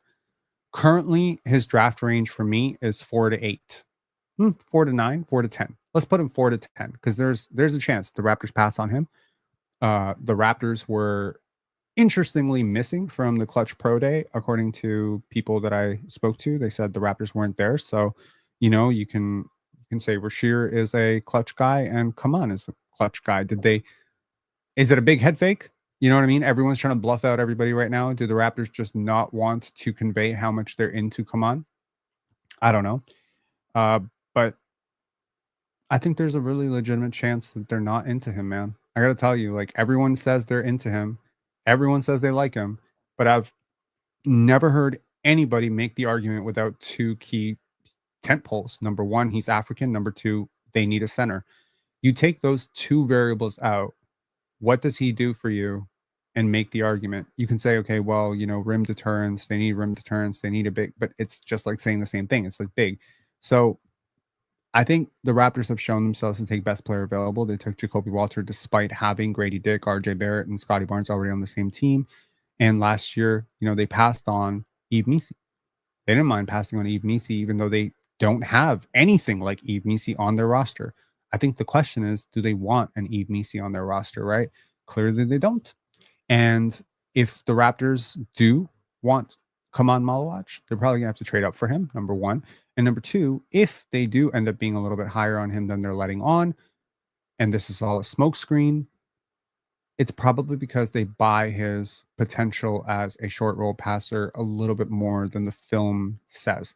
And if anyone knows if he has passing chops and maybe great passing upside, it's probably the Raptors because they have a great deal of intel on this guy.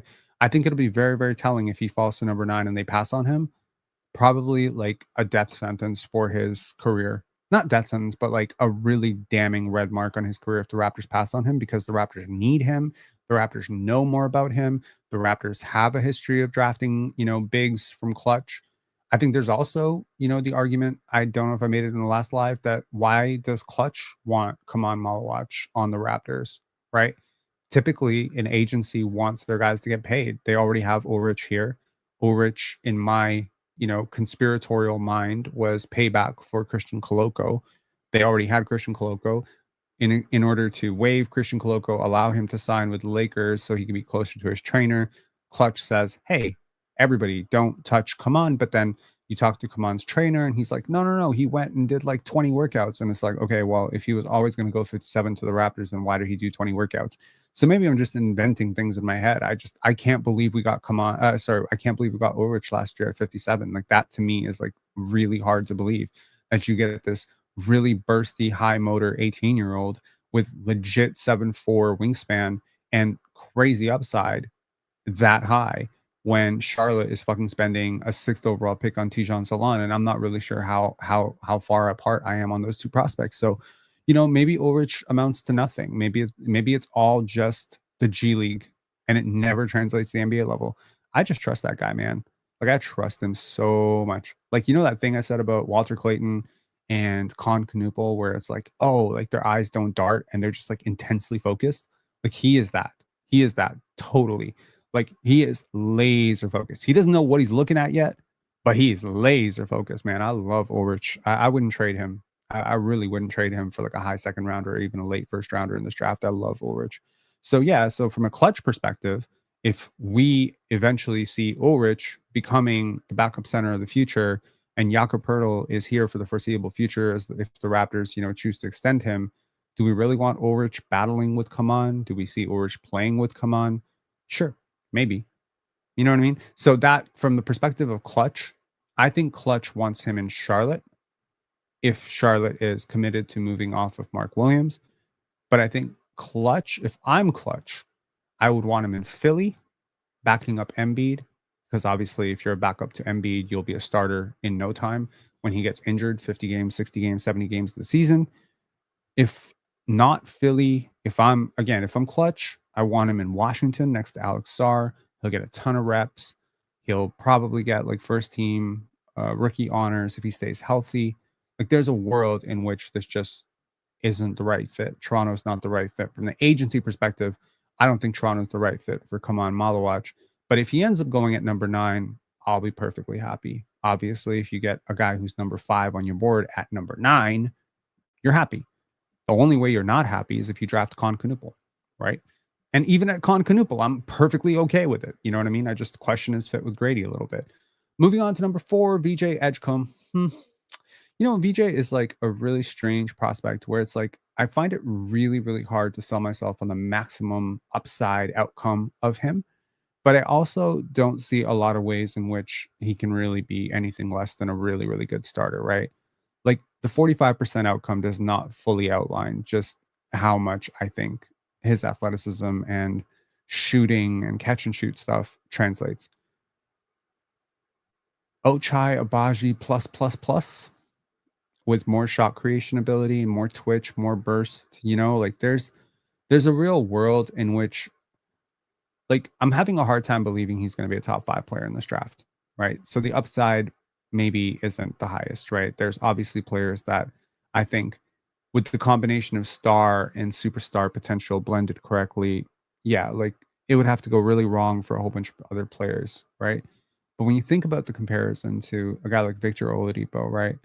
Like what was Depot, right? He was a star. He was on his way to being like 24 points per game, all-star, all NBA type, and then he got injured. If VJ can avoid getting injured, could I see like a 24 point per game shot creator? I certainly saw one when I watched him at Bahamas. I didn't see one at Baylor. I go back to the thing about Jacoby at Baylor, and it's just like, dude, this guy has a legit chance, man.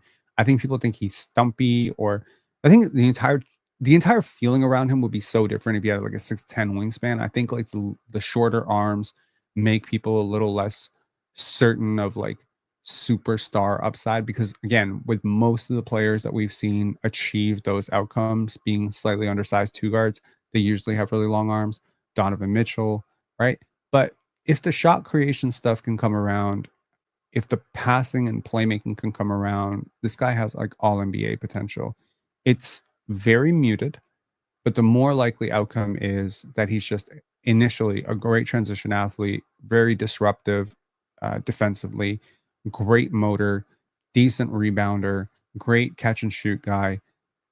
I would consider him if I'm Philly, man. I really would. I think he probably fulfills the needs of a team that wants to win now much more than someone like Ace Bailey or even someone like Jeremiah Fears. If those are your three options at number 3, and there's even a slight premium for immediate production, I think this guy could start right away and be like a really competent fifth starter. His skill set lends itself very well right now to being like a fifth or fourth starter. And in a lot of ways, him and the next guy on my board, number 3, Carter Bryant, are very similar, with the exception being that Carter is a little bit bigger. Okay. Number 3, Carter Bryant. Now, to the people who have watched Carter at Arizona, I think you're going to find it really hard to believe that I have him number 3 on my board. To the people who didn't watch him at Arizona and actually watched him in high school, you might understand why I have him this high. And honestly, been talking to a few people that are pretty close to him, and I think people are going to be really surprised by how high this guy goes. I really don't think he's going to be on the board at number 9 for the Raptors, but I'm really hoping he is. Trust me, the entire draft. We're gonna do a live show for the draft, and every single pick, I'm gonna be like, please not Carter, please not Carter, please not Carter, please not Carter. I'm doing the same shit that I did with DeRozan at number 9, where I was just like, please not DeRozan, please not DeRozan. I'm gonna do the same thing that I did with Scotty Barnes, like, please not Scotty Barnes, please not Scotty Barnes. I just don't want anyone to pick him at number until we get to number 9. But honestly, I find it really hard that if scouts actually did their work, that they're not going to be super high on him. Now, to the people who didn't watch him in high school, I want to show you a little bit of Carter Bryant that you may not have seen. And I want to call it the different side of Carter, right? This is a different side of Carter that you may not have seen. Here you go. Just going to play this out. This is a player who has a tremendous amount of coordination as an athlete, a supremely high motor, and I think a very underrated skill set as a passer, playmaker, and shot creator. Now, I'm not saying it's a finished product. I'm just saying many players have gone on to become all-stars who were worse at the same age at the stuff that people think he'll never be able to do. Again, at 19 years old, 18 years old, when he's 19 now, but he was 17, 18 in these clips, you have to consider that he had almost 2 years taken away in high school. You have to consider that his high school time coincided with COVID, right? There are some extenuating circumstances, and I do think that I can be guilty of maybe making excuses for my favorite players that I don't make because, well, didn't Ace Bailey also have, COVID sort of happen during his formative years? Oh, Jesus. Will Riley might be better than Carter. Good luck. Okay, cool. It's really difficult to convince anybody that I'm not insane for putting this guy number 3, but believe me, I consider putting him as high as number 2. The only player I will outright never put him over, as a prospect is Cooper Flagg, but the only player in my humble estimation who could actually give Cooper a run for his money as the best player in this draft probably is Carter Bryant. And again, it's really far away, and you really have to squint hard because, yeah, he did average 6.5 points per game, and yeah, all of that is true. And yeah, sometimes he picked up his dribble a little bit too much. And yeah, he fouled too much and all that stuff. I just think, in terms of understanding role optimization, in terms of understanding how a player looks in different systems, we've seen it, man. Obi Toppin was a bust in New York, and now he's playing closing minutes over Miles Turner. It's system. Amari Stoudemire in a different system is probably not an all-star, but he became an all-star in the Suns system. There is a style of basketball that is very suited to Carter, and I think it's exactly the style of basketball that the Raptors like to play. He's a good cutter. He's a really good shooter. He has a lot of the movement shooting chops that they've looked for at the top of the draft with guys like, Grady Dick and Jacoby Walter. I think because of his size and athleticism and his ability to get his shot off and his high release, he could end up being the best shooter among the bunch. He has insane, insane upside as a defender. I'm not saying he's perfect as a defender, but he has a legitimate, like, Scottie Pippen defensive upside. Okay. Like, we're talking about a 7 foot wingspan. We are talking about a quick twitch athlete. We are talking about a guy who moves east west as well as he moves north south, as well as he runs the floor. A guy who's super disruptive in the gaps, can poke away balls. Like, he is, like, I was looking at his stats next to a defensive monster like Otto Porter. Like, he has twice the block rate of Otto Porter. Again, there's a lot of things you can't tell about a guy when he doesn't play a huge role. Number one, you can't scale it. So you can't just say, well, what would he look like with 30% usage versus 17% usage? There's a chance the 30% usage could have been really rough. I'll guarantee you it wouldn't have been as rough as, 28, 30% usage was for Ace Bailey. You know what I mean? He is a smart basketball player. Like, you can see it on the defensive end. He processes the game really well. He is a really smart player. And again, when it comes to off-court stuff, I have zero concerns. Like, zero. Him, Cooper, those are the only players where it's like there's not one concern on my mind about whether or not this prospect is going to achieve their highest end outcome. If that end outcome turns out to be Trevor Ariza plus plus plus, okay, you call it a bust and you say shit, fuck.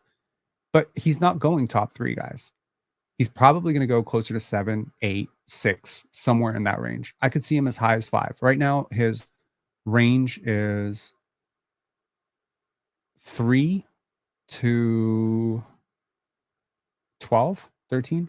3 to 13 is his range right now. His range started out as second round, by the way. You might think I'm crazy for saying that, he has a chance to go top 3. Don't be surprised, man. Like, don't be surprised. Like, I have a feeling that Philly might like him a little bit more than they're letting on. So we'll see. It would take some guts to take him super high in the draft. Obviously, your fans are going to crucify you on day one. You're going to lose the tabloid. Every single draft analyst is going to give you an F grade. But in the end, if you're right, you're right. And there's just not a lot of ways in which this guy doesn't become a really good starter at the NBA level. There's just not. I put his medium end outcome to, like, I mean, shit. His low end outcome being Otto Porter Jr. is insane. I should probably say a poor man's Otto Porter Jr., right? This depends on the shot making, coming around, and maybe he's a little bit more durable than Otto, and that in and of itself would result in really good upside. His numbers aren't that different from Otto as a freshman. Difference is Otto didn't come out as a freshman. He came out as a sophomore. So people felt a little bit different about it. Players like Carter typically don't come out. That's kind of the thinking from the U of A side of things. Players like Carter usually don't come out into the draft. They usually take another year. They usually go to college. And you can argue that he probably should go back to Arizona and come out next year and be a top 10 pick. I could argue NBA teams are better at developing, certain NBA teams are better at developing than most college programs. And honestly, his fit on the Raptors is so perfect. They have the perfect role for him. They have a need for this type of player. There's nobody else on this team that can fulfill quite his role defensively. I want you to know that I was the highest person on Scotty Barnes probably in the world coming into the draft. I am higher on Carter as a defender than I was on Scotty. Way higher. Not way higher, but higher. Considerably higher. I think his floor defensively is just like a top 15 defender in the league. Like he's so active, disruptive, and positionally versatile in that sense. He's already got a really strong frame, so it's not like with Noah Senge where it's like, oh, will the rounded shoulders ever fill out? No, he's going to be like a solid 235 in his prime, at a solid 6'7.5", 6'8", with a solid wingspan and just really, really sound positional awareness on that end. Great instincts, like just the shit you can't teach, man. So I understand people are a little bit concerned because they feel like, is this Patrick Williams 2.0? That was something that Hayes said on the Chicago Bulls podcast. Shout outs to Bulls Central, where he said, this is basically P. Will. He wasn't very productive as a freshman. There's a lot of players who weren't productive as freshmen, man. Vince Carter averaged 7.5 points per game. Otto Porter averaged like 9.9 points per game. There's a lot of players that take on these low volume roles. And, the flip side of this is Carter is better prepared for the NBA having taken on this role because the role that he had at Arizona is identical to the role he'll have at the NBA level. Take threes, don't do too much, defend 3-4 positions, come in, energy, hustle, run the floor. Okay, cut without the basketball. He has great instincts of that. That's all you need from him. You work on everything else with G League reps, summer league, summer work, trainers, whatever, and you build it up slowly. I really do think there is a world in which we look back on this and he's like the second best player in this draft, man. I really do. I trust him a lot. Number 2, Dylan Harper, probably just going to end up in a really weird situation with San Antonio, but you think about it, Wemby with 3-4 perimeter players around him could be really interesting, right? You take a guy like Steph Castle, who has the positional versatility to maybe even scale down to a small ball 4. He's a little bit undersized, but again, with Wemby, all the physics of the court change, right? You could be a little bit undersized as a 4, but you put Wemby next to you at the 5, and it's like, do they have like a really freaky potential to play 4 guards and Wemby? Like, could they play Steph Castle plus Devin Vassell plus De'Aaron Fox plus Dylan Harper plus Wemby? Like, they have some freaky shit that they can do. I just think for him, it probably would have been best if he ended up in a team like Brooklyn where he could just run the show, do his thing, take his lumps, take his reps. I trust him mentally a lot. I think he processes the game really well, really good finisher. Don't know about the jump shot. He'll need to shoot it better. I don't love the form. A lot of questions, but one thing is not questionable is he's a really balanced athlete. I think taller Jalen Brunson, shorter armed, slightly shorter armed Cade Cunningham. I think these are valid comparisons, right? He succeeds in a lot of the same ways that Jalen Brunson does. It's just he's way bigger. So Jalen Brunson putting up, the numbers he's putting up right now. I think people watch Dylan Harper, they watch Jalen Brunson, they say like, shit, it's the same package, it's the same skills, it's the same stuff. So if he stays on track, this guy's going to average 25 points in his sleep. He's a really good scorer. And Cooper Flagg, nothing needs to be said about Cooper Flagg that hasn't already been said. He's a really good player, man. I have zero concerns about him as a prospect. I think he's going to end up in a really blessed situation for him.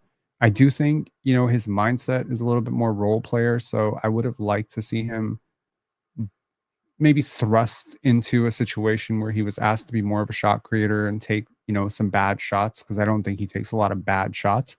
But I think he progressed a lot as a shot maker last year at Duke. So, he got that development in at Duke. Now go compete for championships with Dallas. Hopefully Kyrie gets healthy.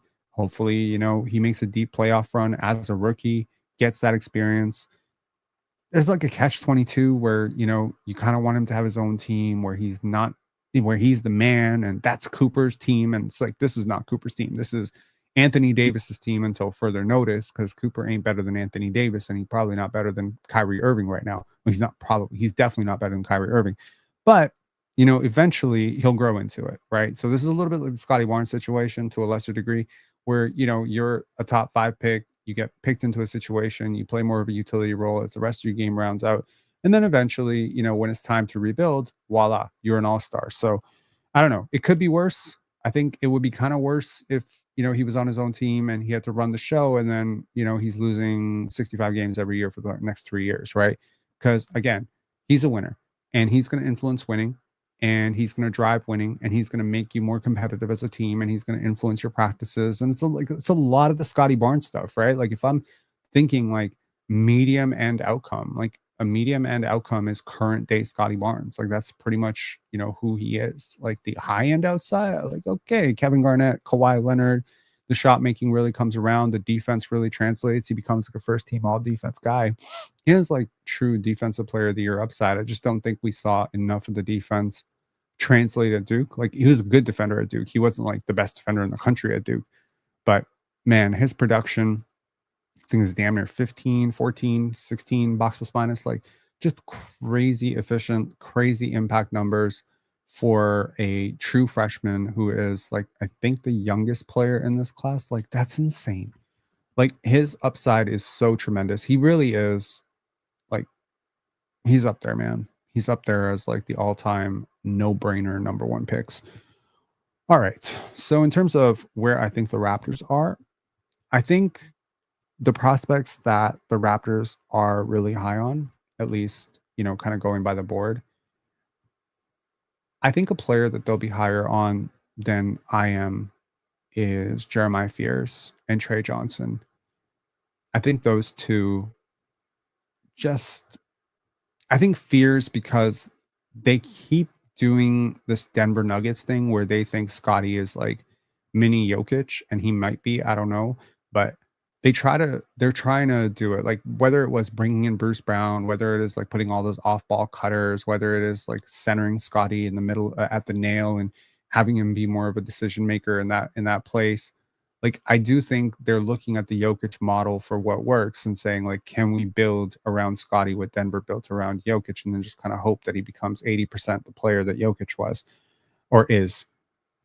So I think with Jeremiah Fears, you get elements of what you have with Jamal Murray and Nikola Jokic, right? You have elements of a player who sort of offsets some of Scotty's weaknesses, which is, the twitch and creation handle stuff.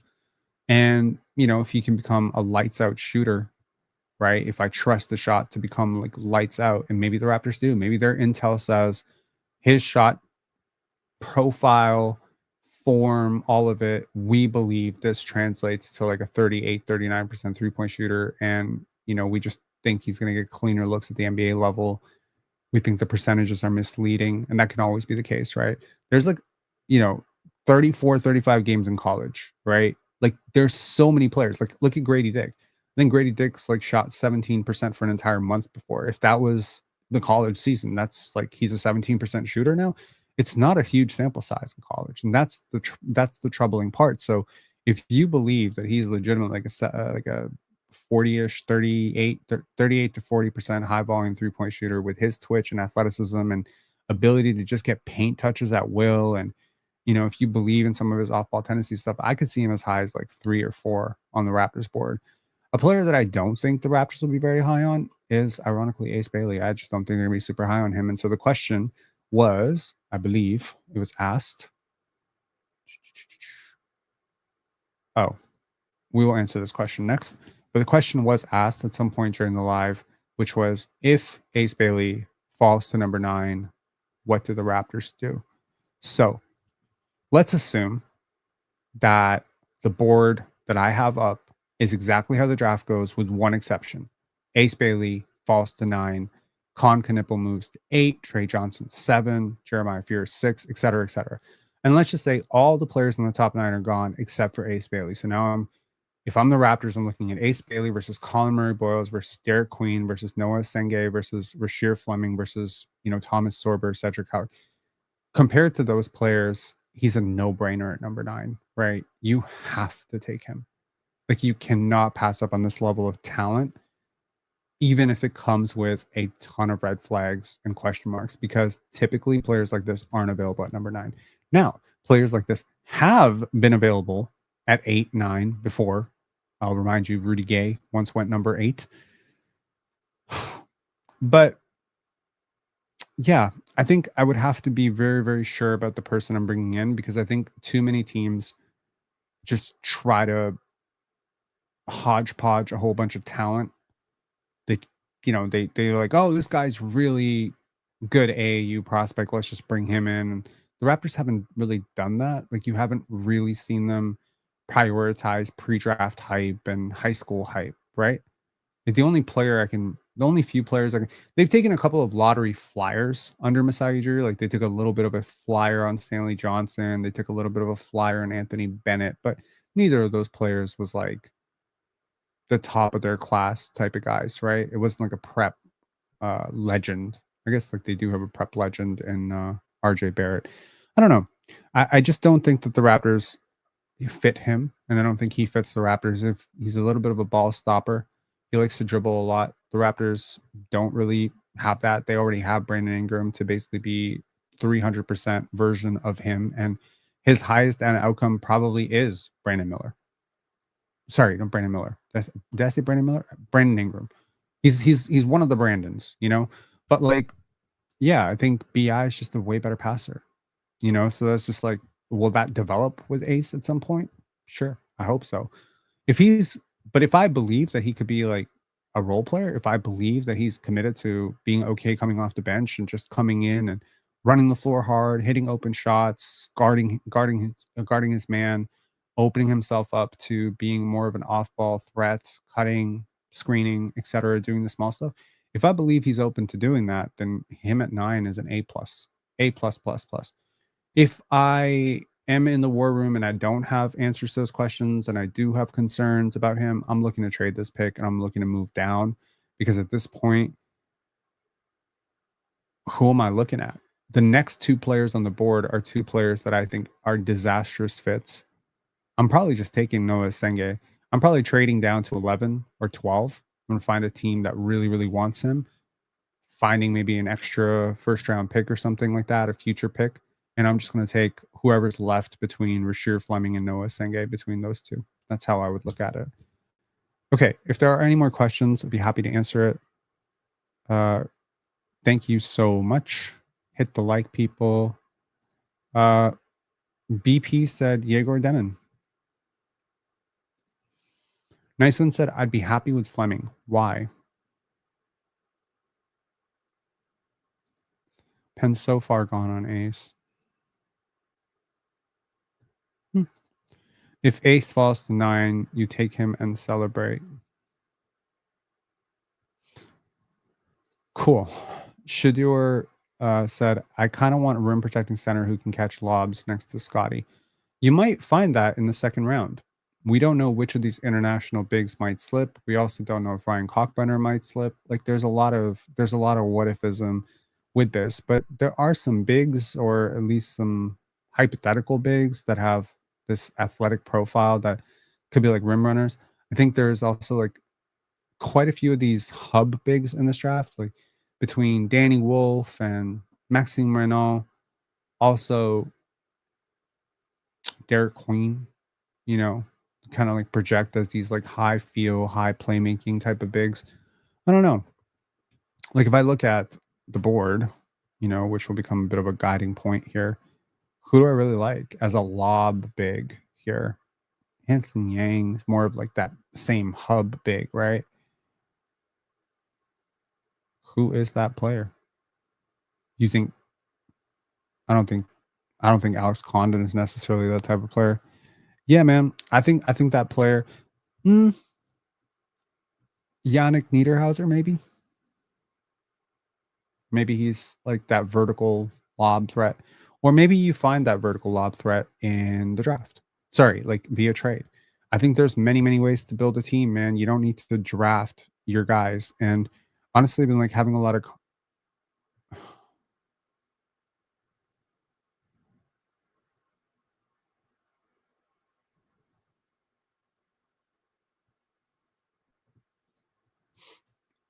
FA said you take Ace and let him develop under BI injury insurance. Sure. Ace won't be there at 9. You know, it's funny because I remember the 2006 draft, and I promise you, nobody thought Rudy Gay was going to be there at number 8. Like, nobody. Nobody thought Cam Whitmore was going to be there at 20. I'm telling you, man, like, I understand the talent, and you're like super high on Ace, but there's a lot of people that are listening to this guy's interviews and arriving to a very different conclusion, right?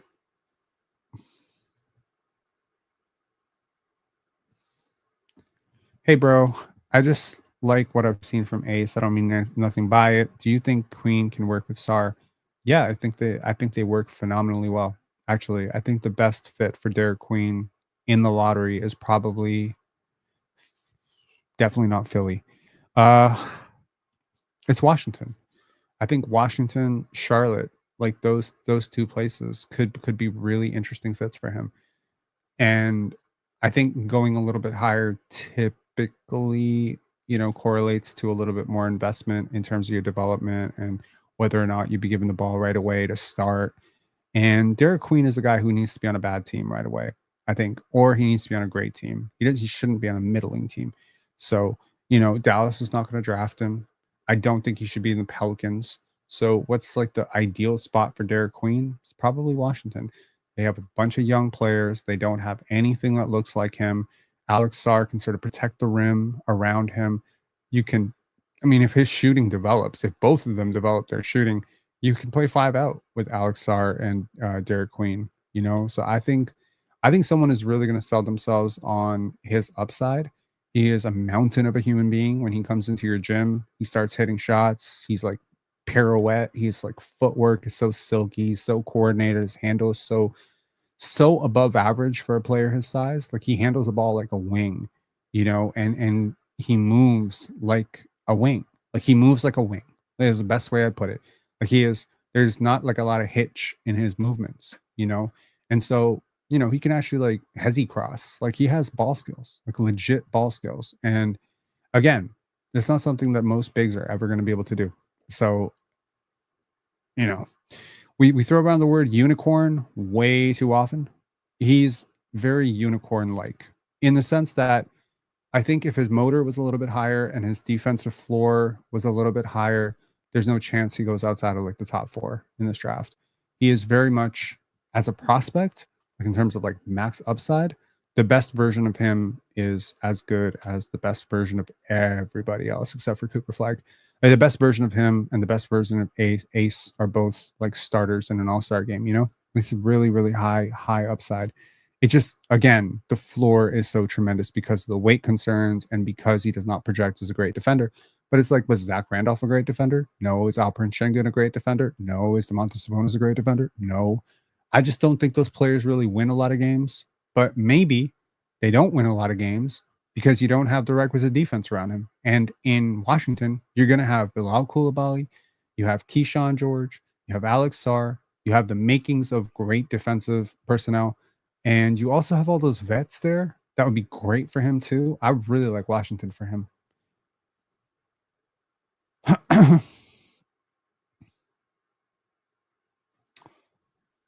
Take this with a grain of salt, but I'm hearing from people who are directly tied with the Raptors that they are extremely intrigued with Noah Senge even at 9. That doesn't shock me at all. Uh, his dad is Cameroonian, so I think that first and foremost plays some weight. He is French speaking, which in a country like Canada is pretty cool. Having another guy that reporters can ask French questions to replace the Pascal Siakams of the world, whose French is probably a hell of a lot better than RJ Barrett's. But yeah, I I certainly see it. If you're looking for Like if it's him, like say this board goes exactly how I've outlined it, and at number 9 you're picking between a Senge, Boyle, Concanoople, and Derek Queen. Let's just say hypothetically, or like I mean, ask yourself this question. I mean, clearly I'm higher on Carter than everybody else. So let's just say nobody else is that high on Carter, and Carter is there at 9. So you're deciding between Carter, Noah Senge, Rasheer Fleming, Colin Murray Boyles, and Concanoople, maybe. Like there is no version of this in which you don't have a really good option on the board at number 9. Because Concanoople is a hell of a good player, and Noah Senge is a hell of a really interesting prospect. I just think with Noah, you're probably not as close to getting like rotation level minutes from him, and there's a chance that he really, really struggles with the physicality of the NBA. So, yeah, I mean, I wouldn't be surprised if the Raptors were high on him. I just I wonder if he's closer to 9 on their board than 5 on their board. And with Carter and with Jeremiah Fears, I could see both players being like top 7 on the Raptors board. So I don't know. And the other thing I would say, and this is, just take this with a grain of salt. The Raptors are not a very leaky organization when it comes to this stuff. I mean, I remember in 2021, they had put it out through Michael Grange that Jalen Suggs was the pick at number 4, right? And Suggs is the guy. Suggs is going to go whatever to the Raptors. Suggs interviewed well, blah, blah, blah, blah, blah. We heard all this. We didn't hear about Scotty Barnes very much from those guys, right? Carvin Chung saying Samson Folk loves Carter Bryant. Yep. I watched his video, and he talked about him a lot, and I think he posted about him recently as well. Yeah, I think he's on the right track when it comes to Carter, being uh-oh. 1 second, guys.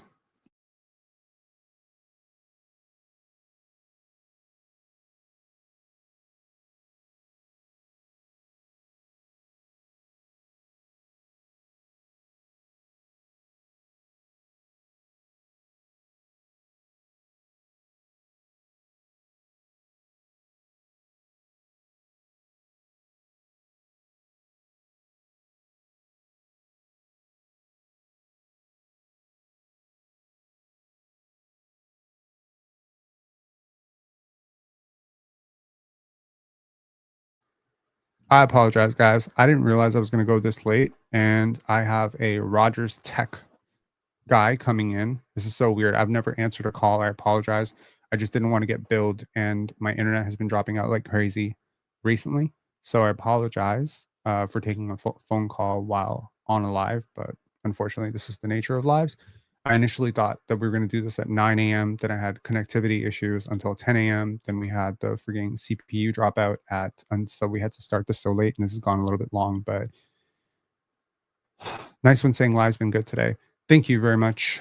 I think like just starting out where I started out with the tech issues just kind of threw me off a little bit, but all good. Anyways, the tech will be here in 10 minutes, so I do have to wrap this up. But if there's any more questions or anybody, BP said Carter needs a tighter handle. I agree with you 100%. He also needs to navigate pick and rolls a little bit better. He probably also needs to work on fouling. Like he fouled a lot. He also needs to work on just decision making with the basketball. Like sometimes he just gets himself trapped by picking up his dribble. So there's nobody here is arguing that Carter Bryant is coming in next year and being an all-star. I just think Happy Hub said, I'm a Rogers dispatcher, Rob, just starting my shift watching Good Live. Oh, thanks a lot, man. Thank you very much. We have our lone super chat from Noble Venom. Very off-topic question. Maybe you can answer at the end of the live. But who do you think is a better defender between J Dub and Scotty? I think Scotty is a better defender, and there's a lot of reasons for that. But primarily it's because Scotty's the bigger defender, and I do think he's a little bit more positionally versatile. And I think J Dub is just surrounded in a better defensive context, so his numbers might look marginally better than Scotty's, but I don't think there's a gap in terms of how they performed defensively this past year, right? And I think that's just such a huge thing. If you're talking about like if we look at the, the EPM, if you want to look at the analytics of this, if we sort for defensive estimated plus minus,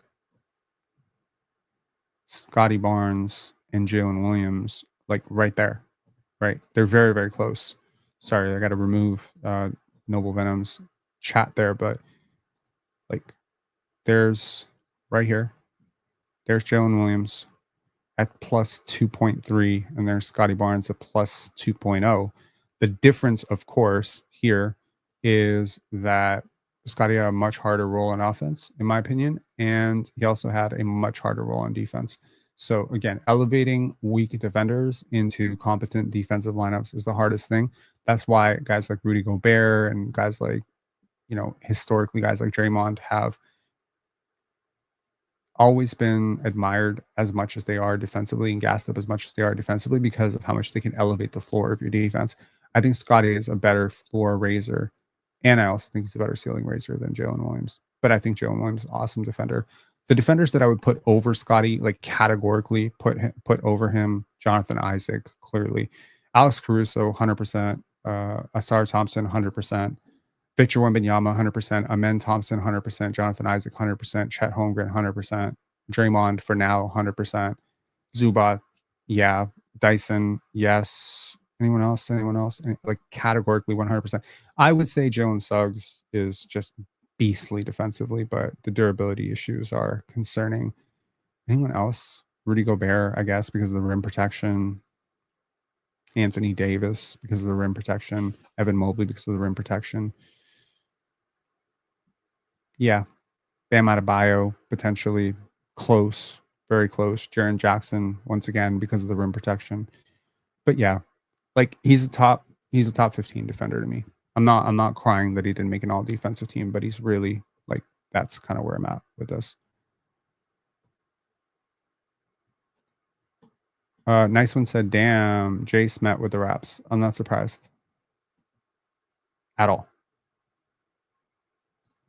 I hope Jace drops to us with that second pick. He won't. I think this draft is dependent on Fleming versus Asenge. Who is the better rim protector? Asenge's wingspan worries me. I wouldn't be too worried about the wingspan necessarily. He has pretty high shoulders. Does he have pretty high shoulders? He has a huge head. No, man, I think Asenge is more of a wing, honestly. I do. I think he's like a really large wing. And hopefully the high hips allow him to stay with, wings, because he is in this weird position where either his positional shiftiness and versatility could either be a huge blessing if he becomes stronger, but it could also be like a huge weakness. Like I've seen plenty of string bean, you know, guys who are like 6'9", 6'9" to 6'10" wings that just don't work, you know. Yeah. 9'3" standing reach is incredible, by the way. I think Carter has like an 8'10". 9'3" is almost Ulrich level. How did he get a standing reach that high? So it's probably because he does have high shoulders. So yeah, like the wingspan is just because of his torso. Like he's so narrow, right? Like obviously we measure wingspan from arm length to from hand to hand. So, your hand size and your shoulder width are going to have a huge part to play in your actual wingspan. But that's disrupting passing angles, right? Like, you know what I mean?